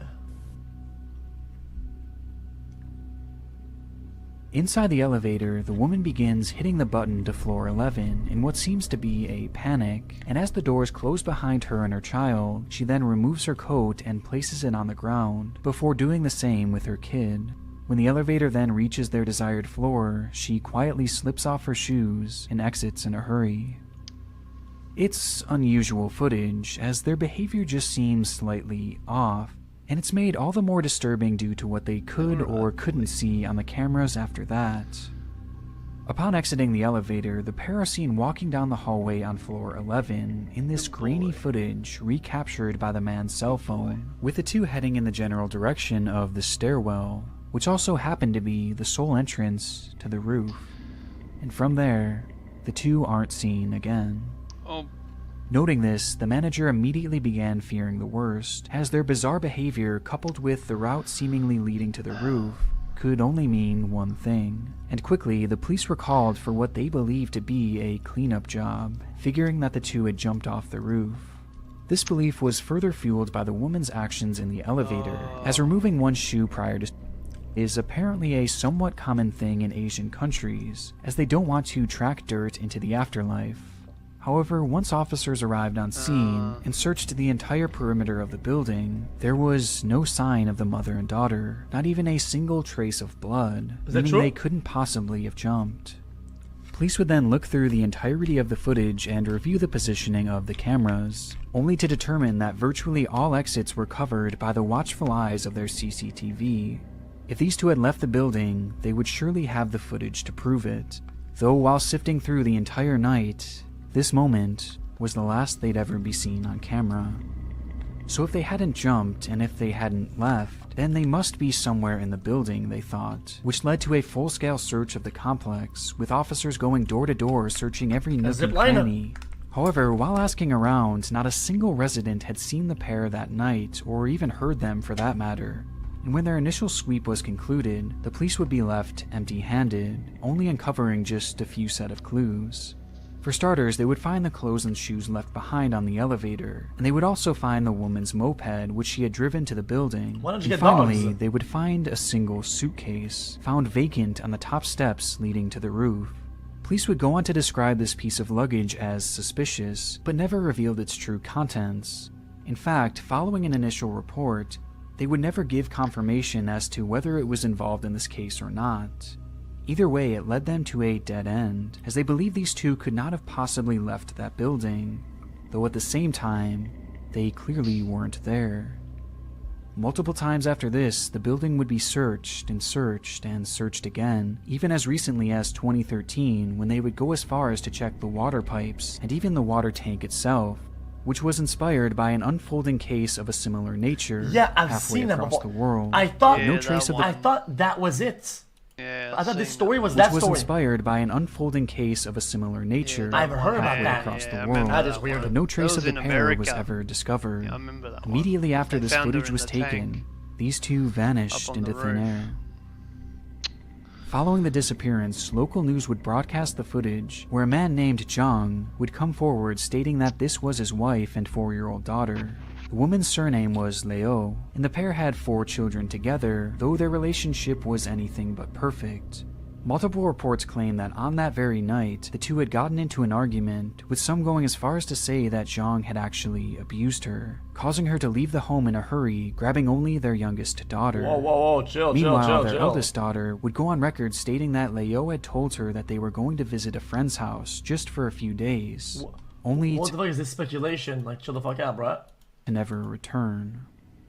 Despite the significance of discovering the identity of this woman and her daughter, it would ultimately fail to help solve the case, as there have been no sightings of these two since this moment, turning this into one of Taiwan's most mysterious cases. Bro, I guess there's like thousands of... I guess there's a couple reasons why... let's say if they, I think they had multiple children. Let's say it was like his favorite. Well, if she really wants to get back at him, whatever, right? And she would do that. And she's like, that's fucked up, but yeah. Cases of all time. No? And in the region, 3 major theories have emerged. First, many locals in the area believe that something otherworldly happened to these two, with one resident at the time stating, "I think they entered another time and space." This belief is actually so strong that even as of just a few years ago, that 11th floor is practically left vacant, as the only remaining family on that floor claims that everyone moved out of fear of the supernatural surrounding the incident. What? Another long-lasting theory was that the two were still somewhere in the building, having potentially taken their lives or just gotten stuck there. And officials believed this for years after the case, assuming that eventually someone would happen upon them. Though that day has never come, and due to the extreme summer heat in the region, it's likely that the smell alone would have led to their discovery by now. Yeah, true. Which brings us to our third theory, that somehow the two had actually managed to leave the building without detection. Due to the camera positioning in the hotel, this seems rather unlikely, but some claim that there is a specific route that potentially could have provided just enough cover for them to avoid all the cameras. But this would have had to have been precise and seemingly deliberate. What makes this so strange, though, is that Lao apparently had limited to no knowledge of this building beforehand, begging the question how she could navigate in such an efficient manner, or why she would want to for that matter. And this is far from the only questions regarding this. Like, why would she even enter this building to begin with if she was just going to leave? And why go to that 11th floor in particular and remove those articles of clothing? Wait, Five Head! Wait a minute. What if she wanted to escape her husband's grasp or something like that, and get one under the child and live a new life? Then she goes to the top, takes her shoes off, faking death, right? She studied all the camera angles because she doesn't live there, right? So they wouldn't think that she would do that. Then she studied all the camera angles, all the footage, all the blueprints and shit, and fakes death, changes country. Boom, +1 child, +1 life. 11th floor in particular, and remove those articles of clothing. And maybe most importantly of all, if she had somehow snuck around those cameras, how had she or her child never been seen again? Nothing about this case makes any sense, and honestly what happened to these two at this point is anyone's guess, as this is practically all the information available on their disappearance. Why not run away? Because Since then, there have been no sightings, no use of their health insurance, no use of their bank accounts, and their daughter's records show that she has never been enrolled to another school. It's almost as if they evaporated into that cold night air.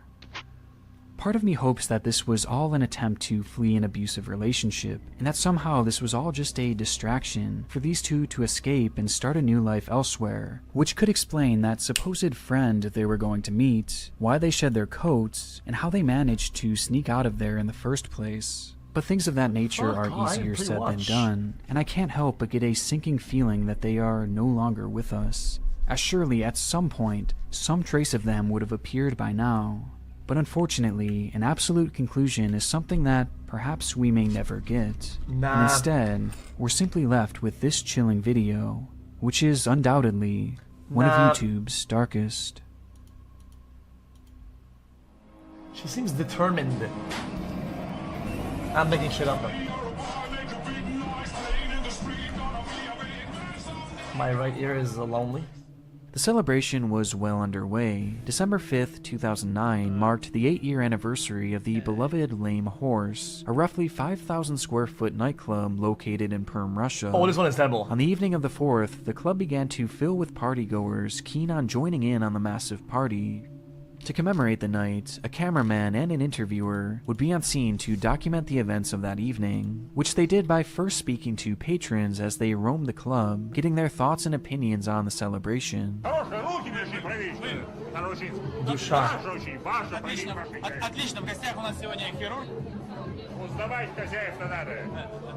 The night all seemed to be in good fun, and it was only just beginning for most, with the party set to go all throughout the night, and as the recording continues, it's clear that the club had big plans to bring in this new year.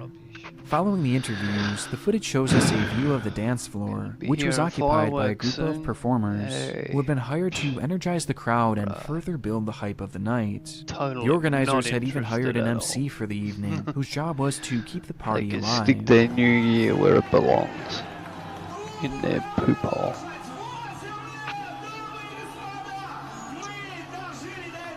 By this point, over 300 people had made their way into the building, as the MC continues the show by joking New around Year, with don't two they young mean just women another who were day? clearly guests of the bar, with the cameraman fixing his lens on the Happy New three as the crowd watches Year. on in amusement. Wait,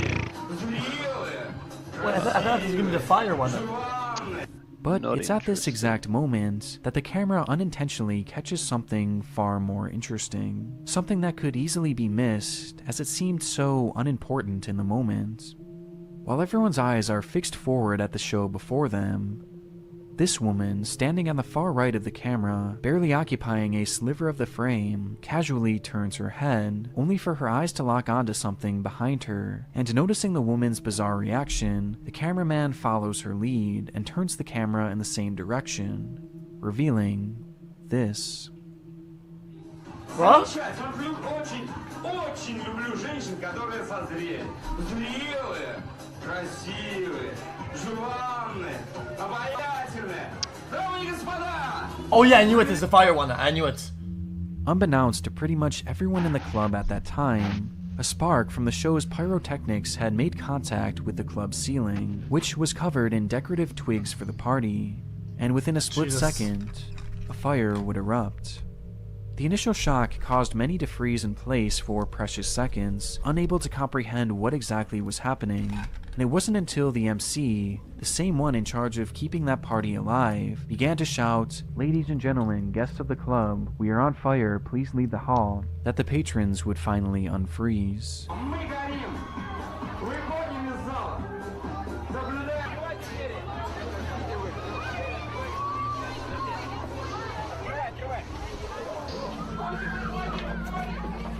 Following this announcement, the crowd flew into a panic, desperately making their way to the exit, which is where the first fatal issue arose. The club supposedly had two exits, one through the front door and the other located behind the stage. However, that second exit had no signs indicating where it was, meaning that practically no one in the room knew that it was even there. Because of this, most of the patrons began pushing towards that one main exit. That's fucking cooked up. Upon making his way into the hallway, the cameraman reveals the exit and, in turn, another devastating issue. In order to control the crowd going into the venue earlier that night, one of the two doors at the front entrance was locked, meaning that this small opening was the only means of escape for the 300 plus people trapped inside. And to make matters worse, by this point, the entire venue was now shrouded in smoke.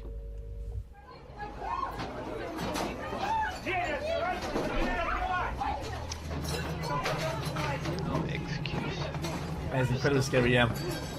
As so many people were attempting to fit through that small exit, they became stuck, causing a logjam and in turn, a human crush. And the more people desperately tried to push through that door, the more jammed it became. Meanwhile, those still trapped on the dance floor were left hopelessly lost in that impenetrable smoke. And within the mob of people rushing towards that exit, the camera suddenly goes dark, before shutting off completely. Chap, just as a learning thing, what do you do if this happens? It's full of smoke and you don't know where to go. What can you do? Best thing you can do. Crawl.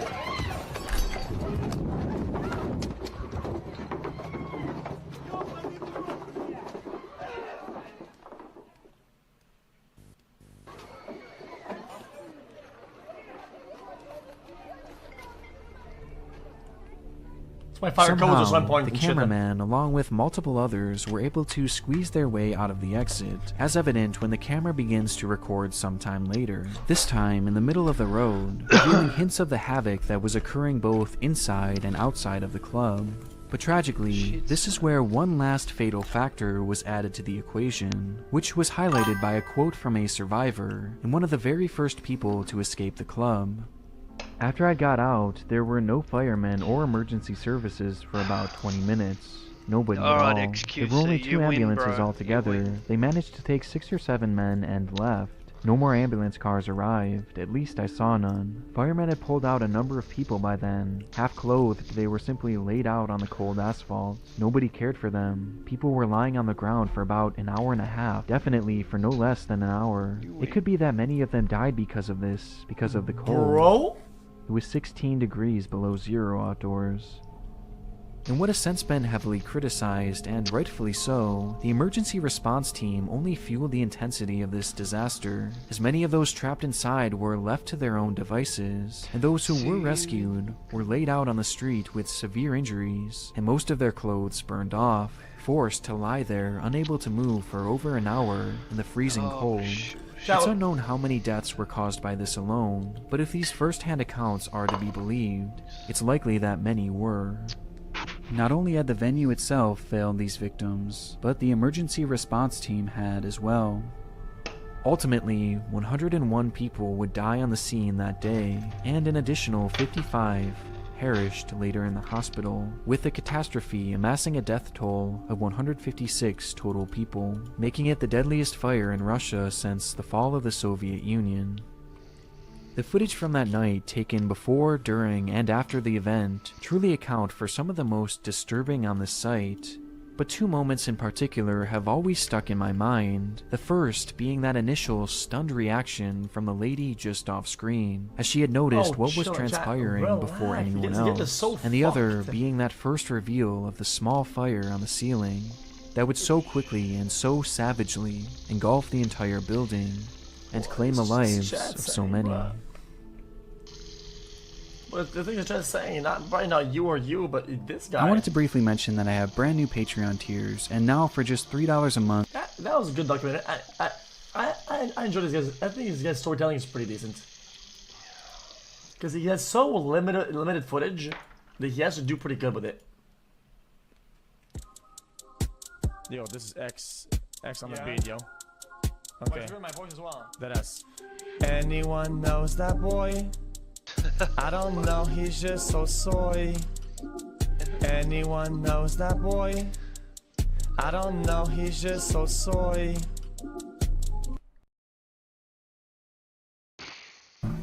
On their expedition, the two stumbled across various cabins where they would break in and either camp out for a while or just completely ransack the place. Like, as in most cases, the owners of these cabins were long gone for the winter due to the inclement weather of the area. Though this wasn't true for everyone, as during the same time, the Tita family, consisting of Father Rolf, his wife Kay, and their two children, Lene and Trish, along with their 76-year-old grandmother, Potts, had been staying in their cabin to celebrate Christmas together. Oh no, it wasn't Twitch, that's right, it was Kick. The family Kick would go into fucking nearby paid him Salt $10 Lake City million to finish off the last of their Christmas shopping, leaving the cabin unattended at the exact same time that Vaughn and Edward happened to be strolling through the area. Happy man. Upon breaking get $10 in, the two million quickly to recognized sit there that and whoever watch was YouTube living there videos. had only just momentarily stepped away, and would be returning at the very latest by Christmas, as evidenced by the gifts sitting under the tree, and finding their first real opportunity to carry out their intended goal of murder. The two hunkered down and waited for the family to arrive back home. He got there somehow. While hiding out, it's unknown what exactly the two had done to pass the time, except for a brief few minutes in which Edward would pick up the family's VHS camera and record Vaughn as he tore into the family's gift. The added context makes this video all the more disturbing, as Vaughn was opening gifts belonging to the family that they were waiting to kill. And it's made all the more chilling when you notice that Vaughn is carrying a gun, along with the moment that he says Lene Tita's name as he reads it on the gift wrapping.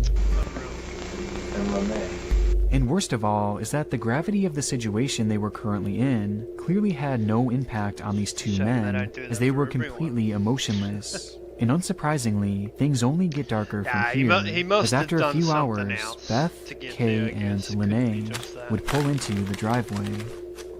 Upon entering the house, the pair of men would immediately point their guns at the family and start making demands, to which Lene responded by praying to God that her and her family be spared, which was of no use, as Edward turned to her and claimed that her prayers wouldn't work, as he only worshipped the devil. And moments later, the two would grab her mother and grandmother and end their lives for no apparent reason.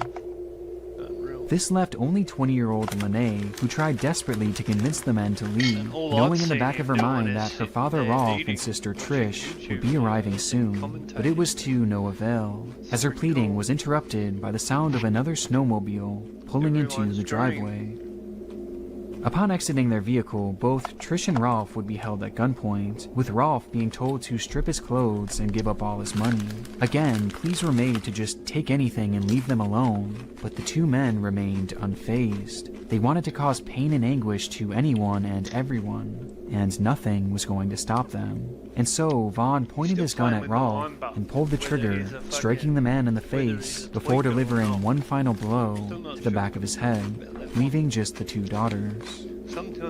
Having thoroughly decimated what just an hour before was a happy, healthy family, Vaughn and Edward would cover Rolf and the cabin in gasoline and set them on fire, before hijacking the snowmobiles with the two remaining daughters and driving away down the hill to a nearby road. However, they weren't alone.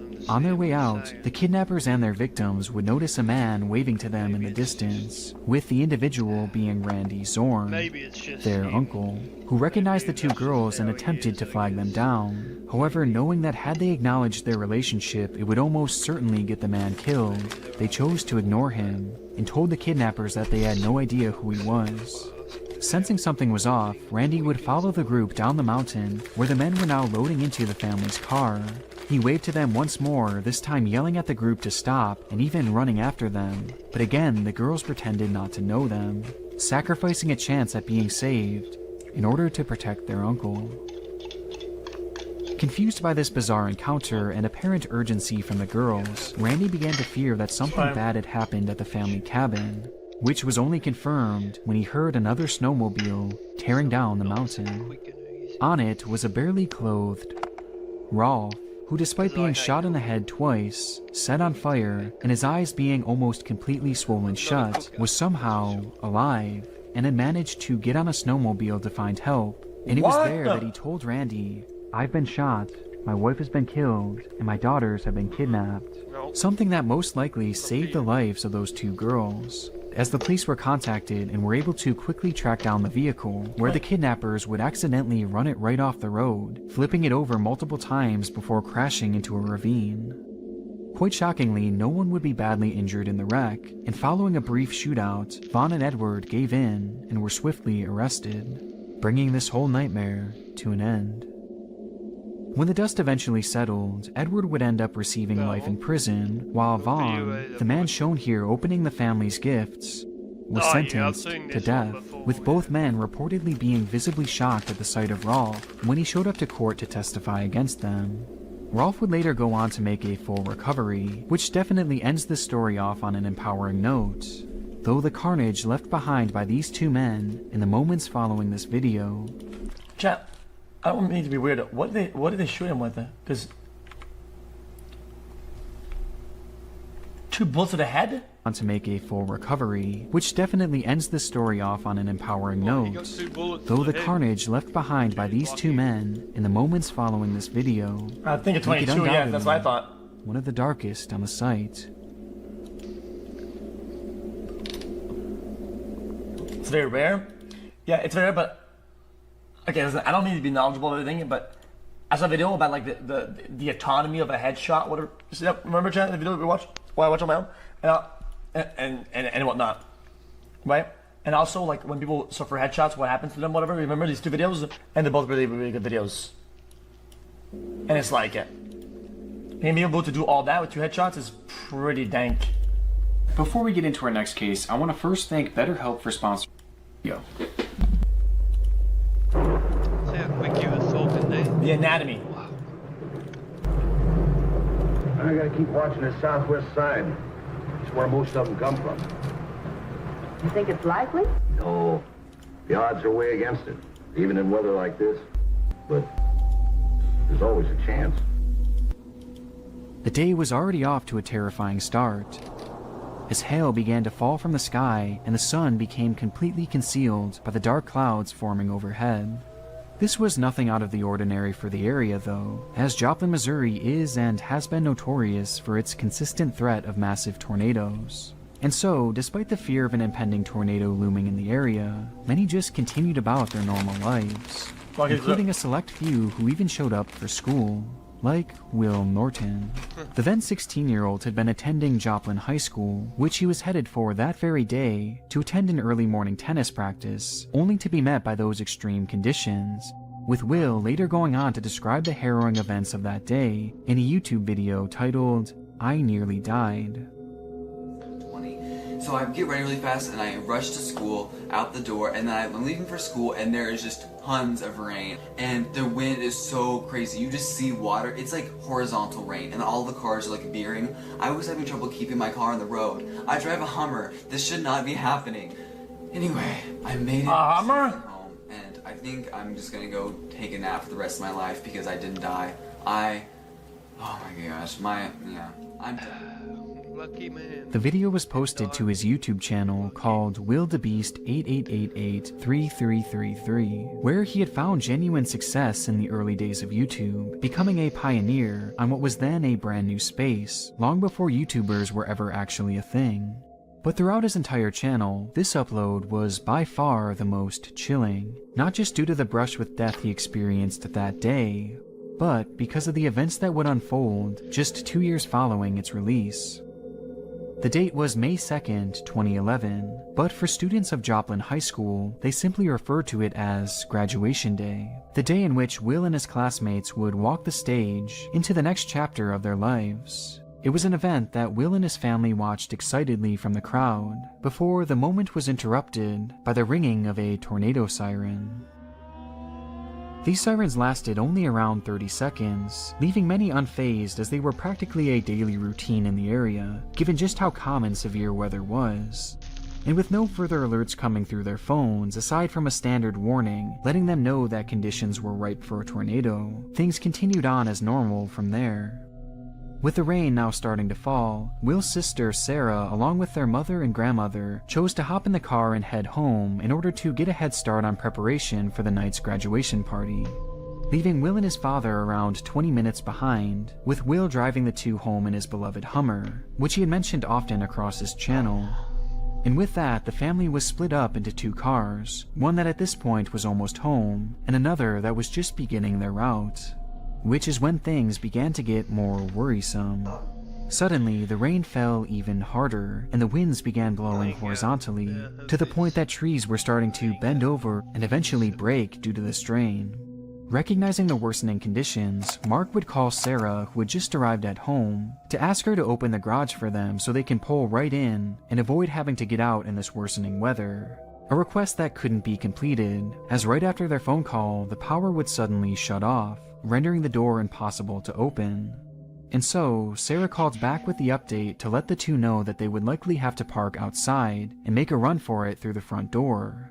Though by this point, the sound of wind was nearly deafening over the phone, and despite repeatedly asking, "Dad, where are you?" all she could hear was wind, until the sound was broken by her father yelling, "Will, pull over.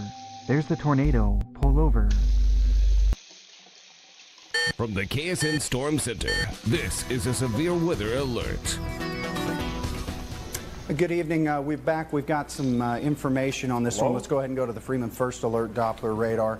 Trained weather spotters in Galena are reporting now sightings of funnel clouds going off in Joplin. Those are definitely power flashes that we're seeing on the ground.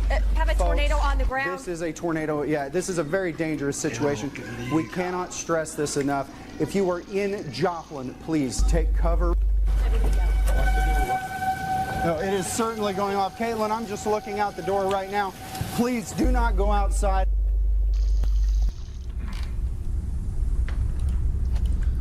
Towering in front of Will and his father was a massive 1 mile wide tornado, with its winds gusting around 250 miles per hour.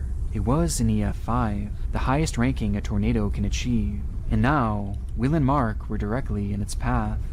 Suddenly, all Sarah could hear over the phone was the sound of crashing and destruction, before the call would be dropped. In that very moment, the tornado would come in direct contact with the Hummer, causing it to flip in the air multiple times, and despite Mark desperately holding on to his son, Will would slip through his father's arms and be sucked out of the car's sunroof. Thank you. Huh? Somehow, Mark would manage to survive the direct hit of the tornado, but so many others were not as lucky, as the disaster would leave a staggering 158 people dead, including Will, who despite being missing for days would be found at the bottom of a nearby pond days later.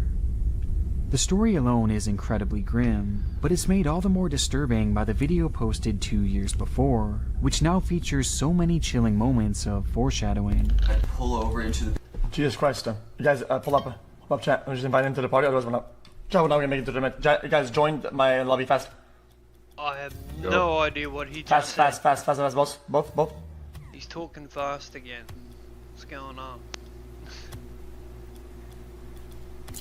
Made it. Now we can finish the video. Big puddles and I was like, keep in mind, I drive a Hummer, so really I shouldn't have any reason to be scared. Anyway, I made it safely home, and I think I'm just gonna go take a nap for the rest of my life. I'm done. I am done. I'm never driving in weather again, ever. Bye, guys. But although this certainly classifies as one of the darker videos on the site, the Norton family has turned this tragedy into something positive and celebrates his life as opposed to focusing on his tragic passing, with Sarah herself even bravely coming forward and releasing a video outlining her entire story of that day. He's in a good place. It's just hard on us who are left here dealing with all of it, but it's okay. He's just in the best place ever. So yeah, that's something to be happy about. He wouldn't want us to be sad. The time is getting closer and closer. The seconds are ticking. Excitement is... He's in the best place ever at the bottom of the lake. The time is getting closer and closer. The seconds are Thanks Mods for fixing the Dono panel link that I mentioned earlier. Hogbones XQCL. Real American values. Chat, we'll finish it. It was set to be the party of the year, Slow a down. celebration to Slow say down. goodbye Slow to down. 2008 and hello to a brand new promising year. It was New Year's Eve, the day where everyone is looking for a fun party to attend, and in Bangkok, Thailand, the Santika Club was the place to be. The event was dubbed Goodbye Santika, hitting on the theme of leaving the past behind and starting fresh in this new year. And in preparation, promotional commercials would be shot and aired all throughout the region, building up even more hype for the much anticipated event.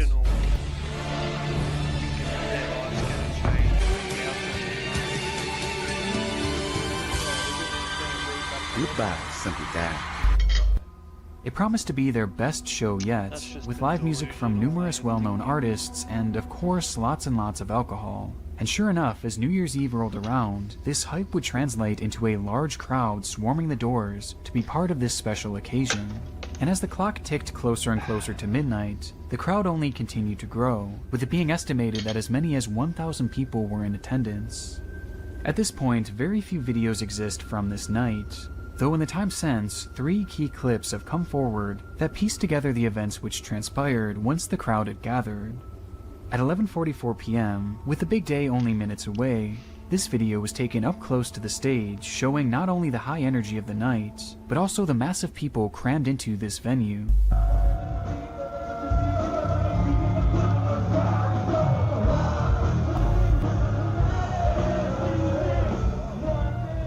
It truly was the place to be, the kind of party that so many would have loved to be part of. But this wasn't even the main event. Midnight was fast approaching and the owner of the club had promised a spectacle that the city would never forget. And so an idea was hatched, to give patrons sparklers which would be lit and used during the countdown.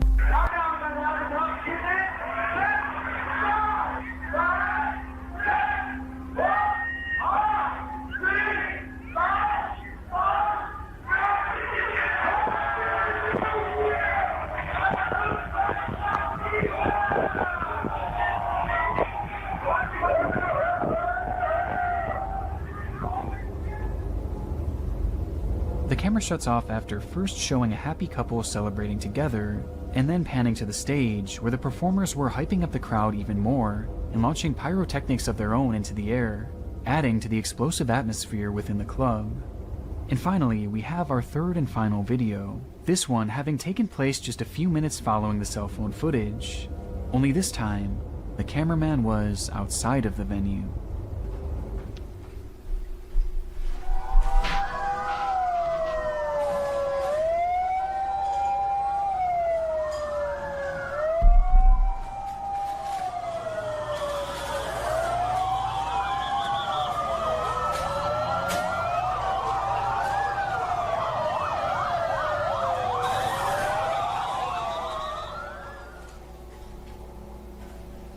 No one really knows how it started. Perhaps it was the fireworks launched indoors as part of the performance. Or maybe it was the countless sparklers handed out to a sea of drunken people. Or potentially it was a combination of both. But regardless, somehow a blaze had erupted, quickly spreading to the club's ceiling, where the crowd would actually cheer it on, mistakenly believing that it was part of the event, as at that same exact time, a band just so happened to be performing by the name of Burn. By this point, the performers knew immediately that the fire was unplanned and that an emergency was brewing, and so they slipped off the stage and out the back exit, with no guidance being given to the 1,000+ people in the venue, none of whom had realized the danger they were truly in, until the power would shut down, with the inside falling pitch black and silent, save for the crackling of the spreading fire, illuminating the area to avoid, but not the area to run to. And suddenly, panic-driven chaos ensued. There were multiple exits, but just too many people, too much darkness, too much smoke. And in the matter of just a few minutes, the fire had consumed every inch of safety within that building. The tales told from within that event are horrid, with some of the most disturbing being not about the crush of humans surging towards the exit, or the unstoppable blaze moving at lightning speed, but instead, about a chandelier. Pizza.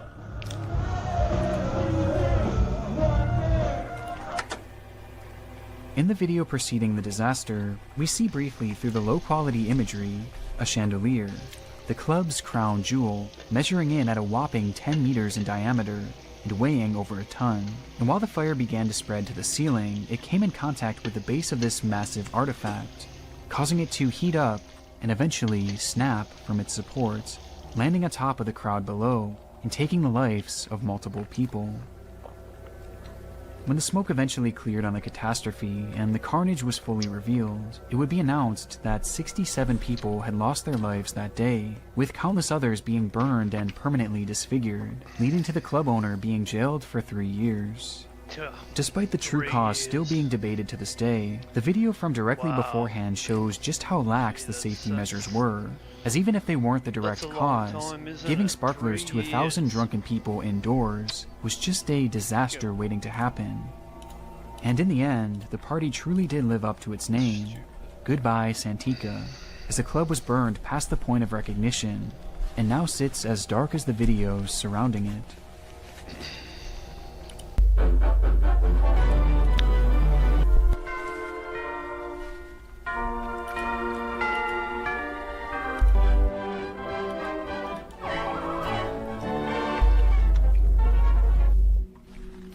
Our final video is probably one of the most unusual cases that I've come across in quite some time, with that being the story of Akmal Sheikh.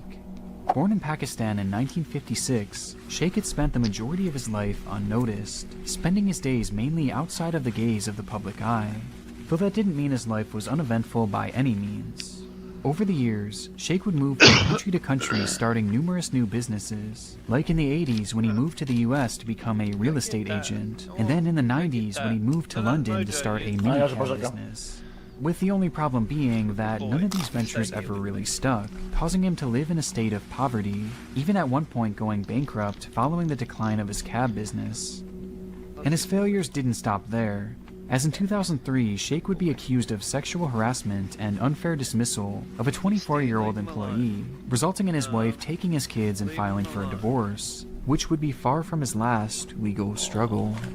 In 2005, Sheikh was placed under official investigation following the London bombings, as he was caught sending a text to his friends stating, "Now everyone will understand who Muslims are and what jihad is," while at the same time being accused of threatening his ex-wife. Now, none of these claims ever led to any official legal charges, though he would be arrested just months later for driving under the influence. As you can see, Sheikh's life was a roller coaster, and at this point he was on his largest drop yet, disgraced and living off of handouts and eating out of soup kitchens nearly every night, until the year 2007, when his life would change forever. During a public demonstration that year, Sheikh would be introduced to a man named Gareth Saunders, a musician who had ties all throughout the music industry, including with numerous recording studios in the area, and it was during this chance meeting that Sheikh's life purpose would be discovered. At some point prior, Sheikh, a man with no musical experience whatsoever, had written a song called Come Little Rabbit, which he believed would propel him to worldwide stardom. But it went even deeper than that, as Sheikh was so sure that not only would the song break records and become a global phenomenon, but also that it would bring the world together and usher in a new era of peace on Earth. In a sense, he believed that this song could truly save the world. And with this in mind, he began to beg his new acquaintance to help him record the song in a studio, a request that Gareth eventually seemed to accept, as that very same year, Come Little Rabbit would be recorded and released to the public.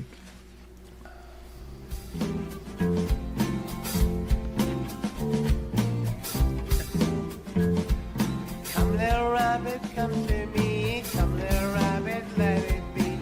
Come little rabbit, come and pray. La ilaha illallah. La ilaha illallah.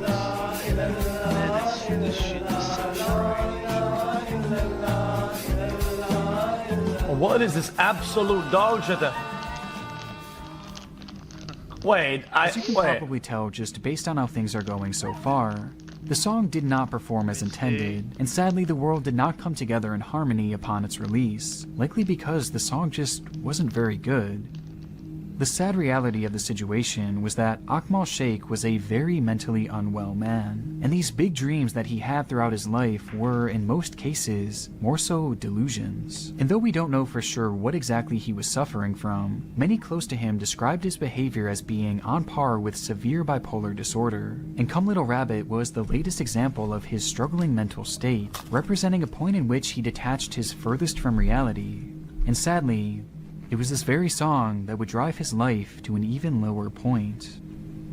As the world continued on with its usual chaos after the release of Come Little Rabbit, Sheikh still believed that it could provide peace on Earth, becoming convinced that the only reason it hadn't worked already was that no one knew who he was. But this was all going to change after he received an opportunity that would shift the course of his life. Around the same time, Sheikh was introduced to a man named Okol, who had just the opportunity waiting for him. By pure chance, a once-in-a-lifetime performance had opened up in one of China's biggest nightclubs, that just so happened to be owned by Okol, and supposedly being impressed by Come Little Rabbit, Okol decided he was going to fly Sheikh out to China to fill that slot and perform in front of thousands. And so on September 12th, 2007, Akmal would be flown to China free of charge to make his dream a reality. But before leaving, Sheikh was given a single suitcase by Okol, which he was told to bring along with him to their destination, since due to a scheduling conflict, Okol had to grab a later flight, leaving Akmal all on his own. By all accounts, the flight there went smoothly, though trouble quickly arose when the plane touched down at Urumqi Airport in China, as there was one major issue. Sheikh didn't speak the language, and so, once released at the gate, the man had no idea where to go and was unable to communicate with anyone, leading to him pacing around nervously and acting slightly erratic, which didn't go unnoticed by airport security. They watched the man's behavior deteriorate for several minutes before ultimately making the decision to detain him and search his belongings, believing that surely he was up to something suspicious. Which is when they'd open that very bag given to Akmal by Okol, only to discover a staggering 4 kilograms C4 of heroin. Oh. The discovery sent Sheikh into a panic, as he was completely unaware that he was transporting illegal contents, because the bag didn't even belong to him, stating adamantly that it belonged to his friend Okol, who was flying in on the next flight and would be there soon to help clear things up. Sure. And so, surprisingly, security seemed to believe him, as they all sat waiting for Okol to step off the next plane and set the entire situation straight. How would he clear that though up? He never did. In reality, Sheikh had been tricked into becoming a drug mule, taken advantage of with his mental illness used against him to make him commit a crime he had nothing to do with. There was never any club and there was never any performance. It was all just a ruse. And despite the authorities' willingness to wait for the man at first, their patience soon wore thin, and Sheikh was arrested for drug smuggling, with his punishment being death. What? A British man convicted of drug smuggling in China has now been told of his fate. Akmal Sheikh will be executed by firing squad within 24 hours unless the Chinese authorities have mercy on him. His family says he has a history of mental illness and may have been duped into smuggling drugs by traffickers. The decision was extremely controversial all across the world, with the backlash leading to the case being heard for a second time in 2009. And despite numerous requests by Sheikh's lawyer to have the man undergo a mental evaluation, as he had been quite clearly taken advantage of, they were rejected. I wish they'd do that here in the Western countries. It would change, on the 29th of December. 24 hours? Following this shocking decision, the first and one of the only full recordings of Come Little Rabbit would be posted to YouTube, which featured not only the lyrics, but also the sad story of Sheikh along with it, including a call to the viewers to join the effort in stopping the impending execution, as part of a massive final push to change the minds of China's government. But a lot of people for sure wouldn't risk it then.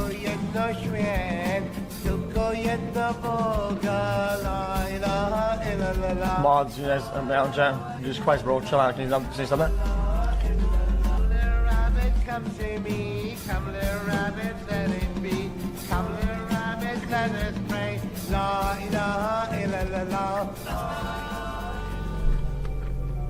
But it was no use, and on the morning of December 29th, Akmal Sheikh would receive a lethal injection, with China supposedly walking back their plans to execute him via firing squad. Though either way, the man was dead, and his body would never be returned. It got off pretty easy, really. Today, the video of Akmal's song and the pleas to save his life remain as a forgotten relic here on YouTube, encapsulating the story of a man whose desire to bring the world together in song was cruelly taken advantage of. And though it was peace that he was so desperately seeking, the song would only lead to his ultimate demise. Come little rabbit, come to me. Come little rabbit, let it be. Come little rabbit, come and pray. La ilaha illallah. La ilaha illallah. That is really weird. Come little rabbit, come to me. And he was dumb enough to believe that. That's sad. Come little rabbit, let me be. Come little rabbit. And he really thought that that song was good. That's crazy. Oh.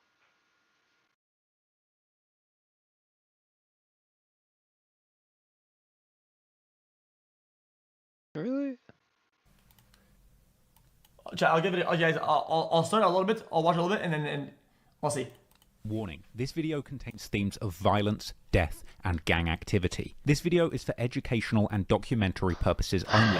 This guy's rap songs intending to incite or encourage illegal behavior in any way. Every effort has been made to remove any content which violates YouTube's community guidelines. If you'd like to see an uncut version of this video with everything that I can't show you on YouTube, head on over to patreon.com/Chief Keef. The Chicago drill wave was characterized by rappers that grew up in the most dangerous blocks in America, with these up-and-coming artists rapping plainly and honestly about what they experienced growing up. Shootings on the block, disrespecting dead enemies, and constantly being chased by the police. Chicago drill rappers took gangster rap to raw new heights, where the stories behind the music could be matched up with the local news reports on the latest homicides. However, what happens when the people doing the killing start making the music too? Because in the years after Chief Keef popularized the violent stories of Chicago gang life, one of those gangsters killing people in the streets picked up a microphone too, and started rapping in the first person from the perspective of the actual killer. King Von had a reputation in Chicago as a fearless killer before he'd even started rapping, and it's widely believed, based on the statements he made in his own songs, that Von himself could have killed as many as 7 people in his career as a gangbanger, with more murders even taking place after he got rich and famous, with it being rumoured that Von used his money and influence from the rap game to have old enemies in Chicago killed, and going on a journey which, in my opinion, takes him far beyond a street player who had to kill to survive in the mean streets of Chicago, because if King Von's tweets are anything to go by, he simply loved killing people. And the sheer amount of people that King Von allegedly played a role in killing has led to intense speculation as to whether he was a full-blown serial killer, a title which King Von's enemies even said that him and his friends took personal pride in. Now, the FBI defines a serial killer as a person who kills over 3 people with time spans in between them of more than a month. Furthermore, serial killers tend to have an element of psychological gratification which plays a role in the motive for their murders. The FBI also state that a serial killer might seek various kinds of gratification through their killings, such as anger, thrill-seeking, financial gain, or simply for attention. I personally believe that over the course of his career, King Von demonstrated all of these characteristics and can indeed be classified as a serial killer. King Von frequently exhibited behavior in public that conformed with these rules, tweeting regularly about his desire to kill, bragging about having committed specific murders in his music, which attracted him international attention, and Billboard charting songs, with his drill anthems about murdering rivals making him a rich man with millions in his bank account. The FBI also point out another characteristic. I feel like it's a little bit diluted. A lot of people are very deluded to that. Like you have to be hard. You have to do all that to make it, or whatever. I feel like Yeet cut through like all these kind of ideas, right? With going to fame with his music, that is all about like just lying about things he doesn't do, about stuff that he doesn't actually partake in or whatever, right? And you just had fun with the lyrics or whatever, right? And I feel like people give it a lot of respect, people listen to it a lot without doing all that. Characteristic of serial killers, specifically that their victims may all have something in common. For example, a demographic profile, appearance, gender, or race. And it would appear that King Von only killed young black men and women from the community he lived in. These were all people just like him, being born into a rundown part of Chicago and growing up with a lot of disadvantages. All that really separated Von from his victims were the fact that they were from a rival territory, and he believed that nobody would miss them. King Von has officially been implicated. No, he doesn't just say doing drugs. He also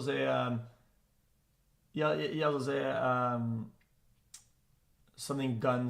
Yeah, he has gun lyrics in his shit too, like. In 4 murders, 2 where he was suspected of being involved, but the police didn't have enough evidence to charge, and 1 case where he narrowly received a not guilty verdict after a key witness disappeared and a co-defendant implicated himself. Another that he's accused of organising with 5 of his closest childhood friends, the shooting of rival rapper FBG Duck in broad daylight at a busy shopping district. Von will never face justice for, due to him losing his life only months before the feds would swoop in and arrest all 5 of his close friends. This particular murder would go down as one of the most brazen assassinations carried out in Chicago since the days of Al Capone. But in total, there's over 10 murders of which King Von has been connected to over the years. Nobody has looked into all of them in great detail until now. So today we're going to take a closer look at the man, his past, and his career to find out once and for all if King Von really was the first serial killer in hip-hop history. He was in jail for 2 murders? Yeah, 1 murder and 2 attempts. 4 shooters and a hail of bullets. All of them was scatter bombs. All of them was scatter bombs. Police found several shell casings in this parking lot. King Von was bloodthirsty. He loved death. He loved killing. I got a lot of fights. Just free, how many I think? King Von had an insatiable obsession with murder and violence. The shooting leaves 1 person dead, 4 others injured. Man, you hate, I know you ain't know me. Are you?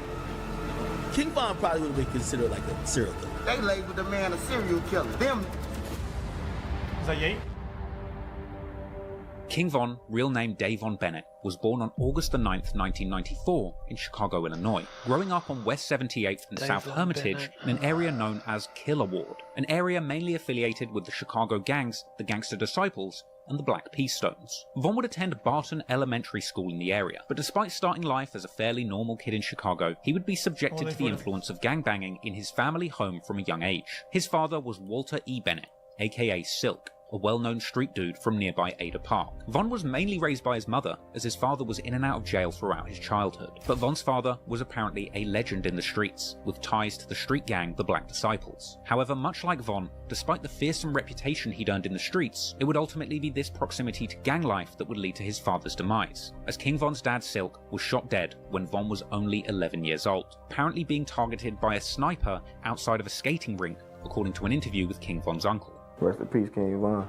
Rest in peace, Silk. That's crazy. Like, I'm with Big Bro every day. My killer's daddy with a sniper rifle. This get deep, though. You know what I'm saying?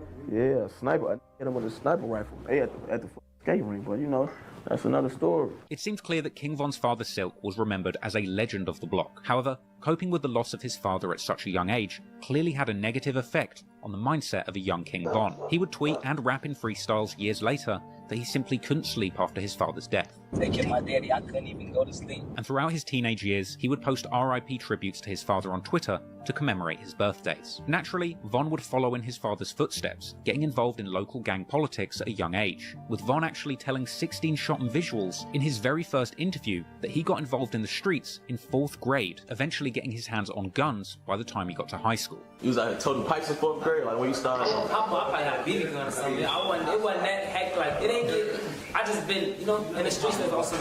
I just like being outside. One of the little boys that like sleeping out, just being outside all day, just doing bad. When the gun, all that shit come to play to like what? High school. Yeah, like late 8th grade or 7th, 8th grade when it really got to that point where you gotta hurt somebody or somebody trying to hurt you and you gotta protect yourself. Von would rap on the unreleased song Wait that he jumped off the porch, getting deeply involved in gang politics in 2006 when he was just 12 years old. Von would initially be a member of a local street crew affiliated with the Gangster Disciples called Killer Ward, being seen in numerous group pictures with that crew. And affiliates from the area would later post tweets suggesting that Von was indeed putting in work for this crew during his time gangbanging in Killer Ward, with Von himself corroborating that he was close to the members in Killer Ward where he was born, but making it clear that he's always been a member of the Black Disciples due to his family affiliation. Now, Von would live around Killer Ward up to around 2008 or 9, after which he would eventually move to the infamous Parkway Gardens housing development. This housing complex is notorious for its affiliations with the Black Disciples street gang. Parkway Gardens would later be referred to by insiders as O Block,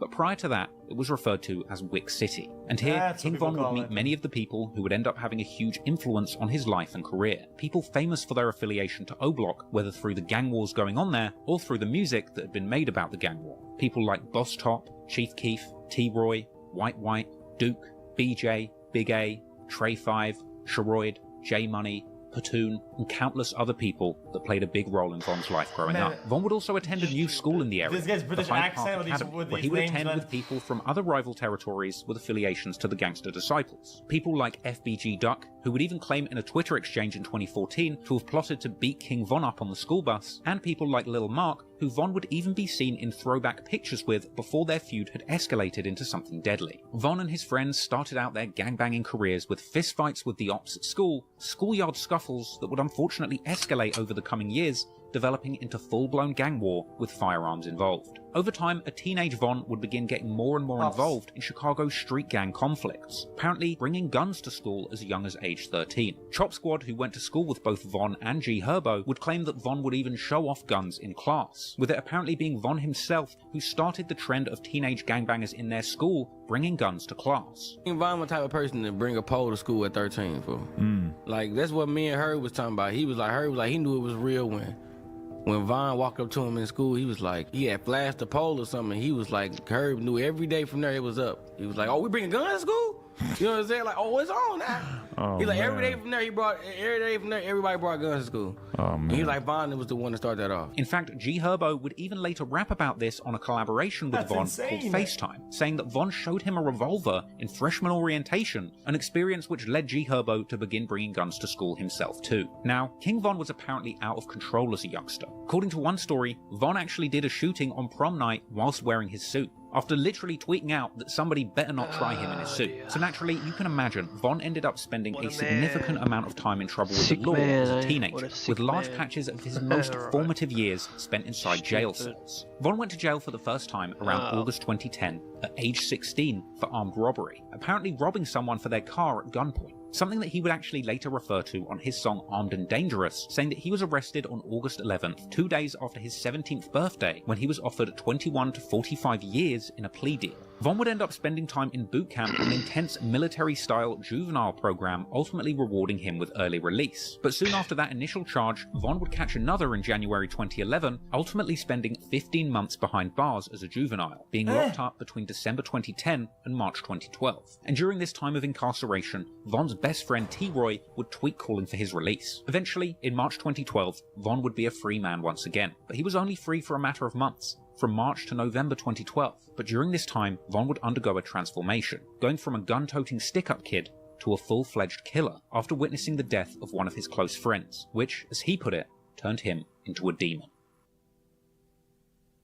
Before we get into the first murders that King Von was allegedly involved in, I just want to take the time to consider the real reasons why he would be motivated to kill in the first place. Despite covering a lot of gangsters who are hardened killers, it's important to consider the social circumstances that need to exist for a teenage boy to start committing murders. Firstly, these areas where King Von grew up in Southside Chicago, Killer Ward and O Block, are incredibly poor and dangerous areas, with the latter even being described by the local Sun-Times newspaper as the most dangerous block in Chicago. Part of the reason why so many of these gang murders in Chicago go unsolved is due to the failure of policing in these areas. Someone like King Von grew up seeing death and destruction as a completely normal thing. And if the police never come to your area to solve crimes or deliver justice, it's easy to see why you would place more trust in street justice than in the state. Furthermore,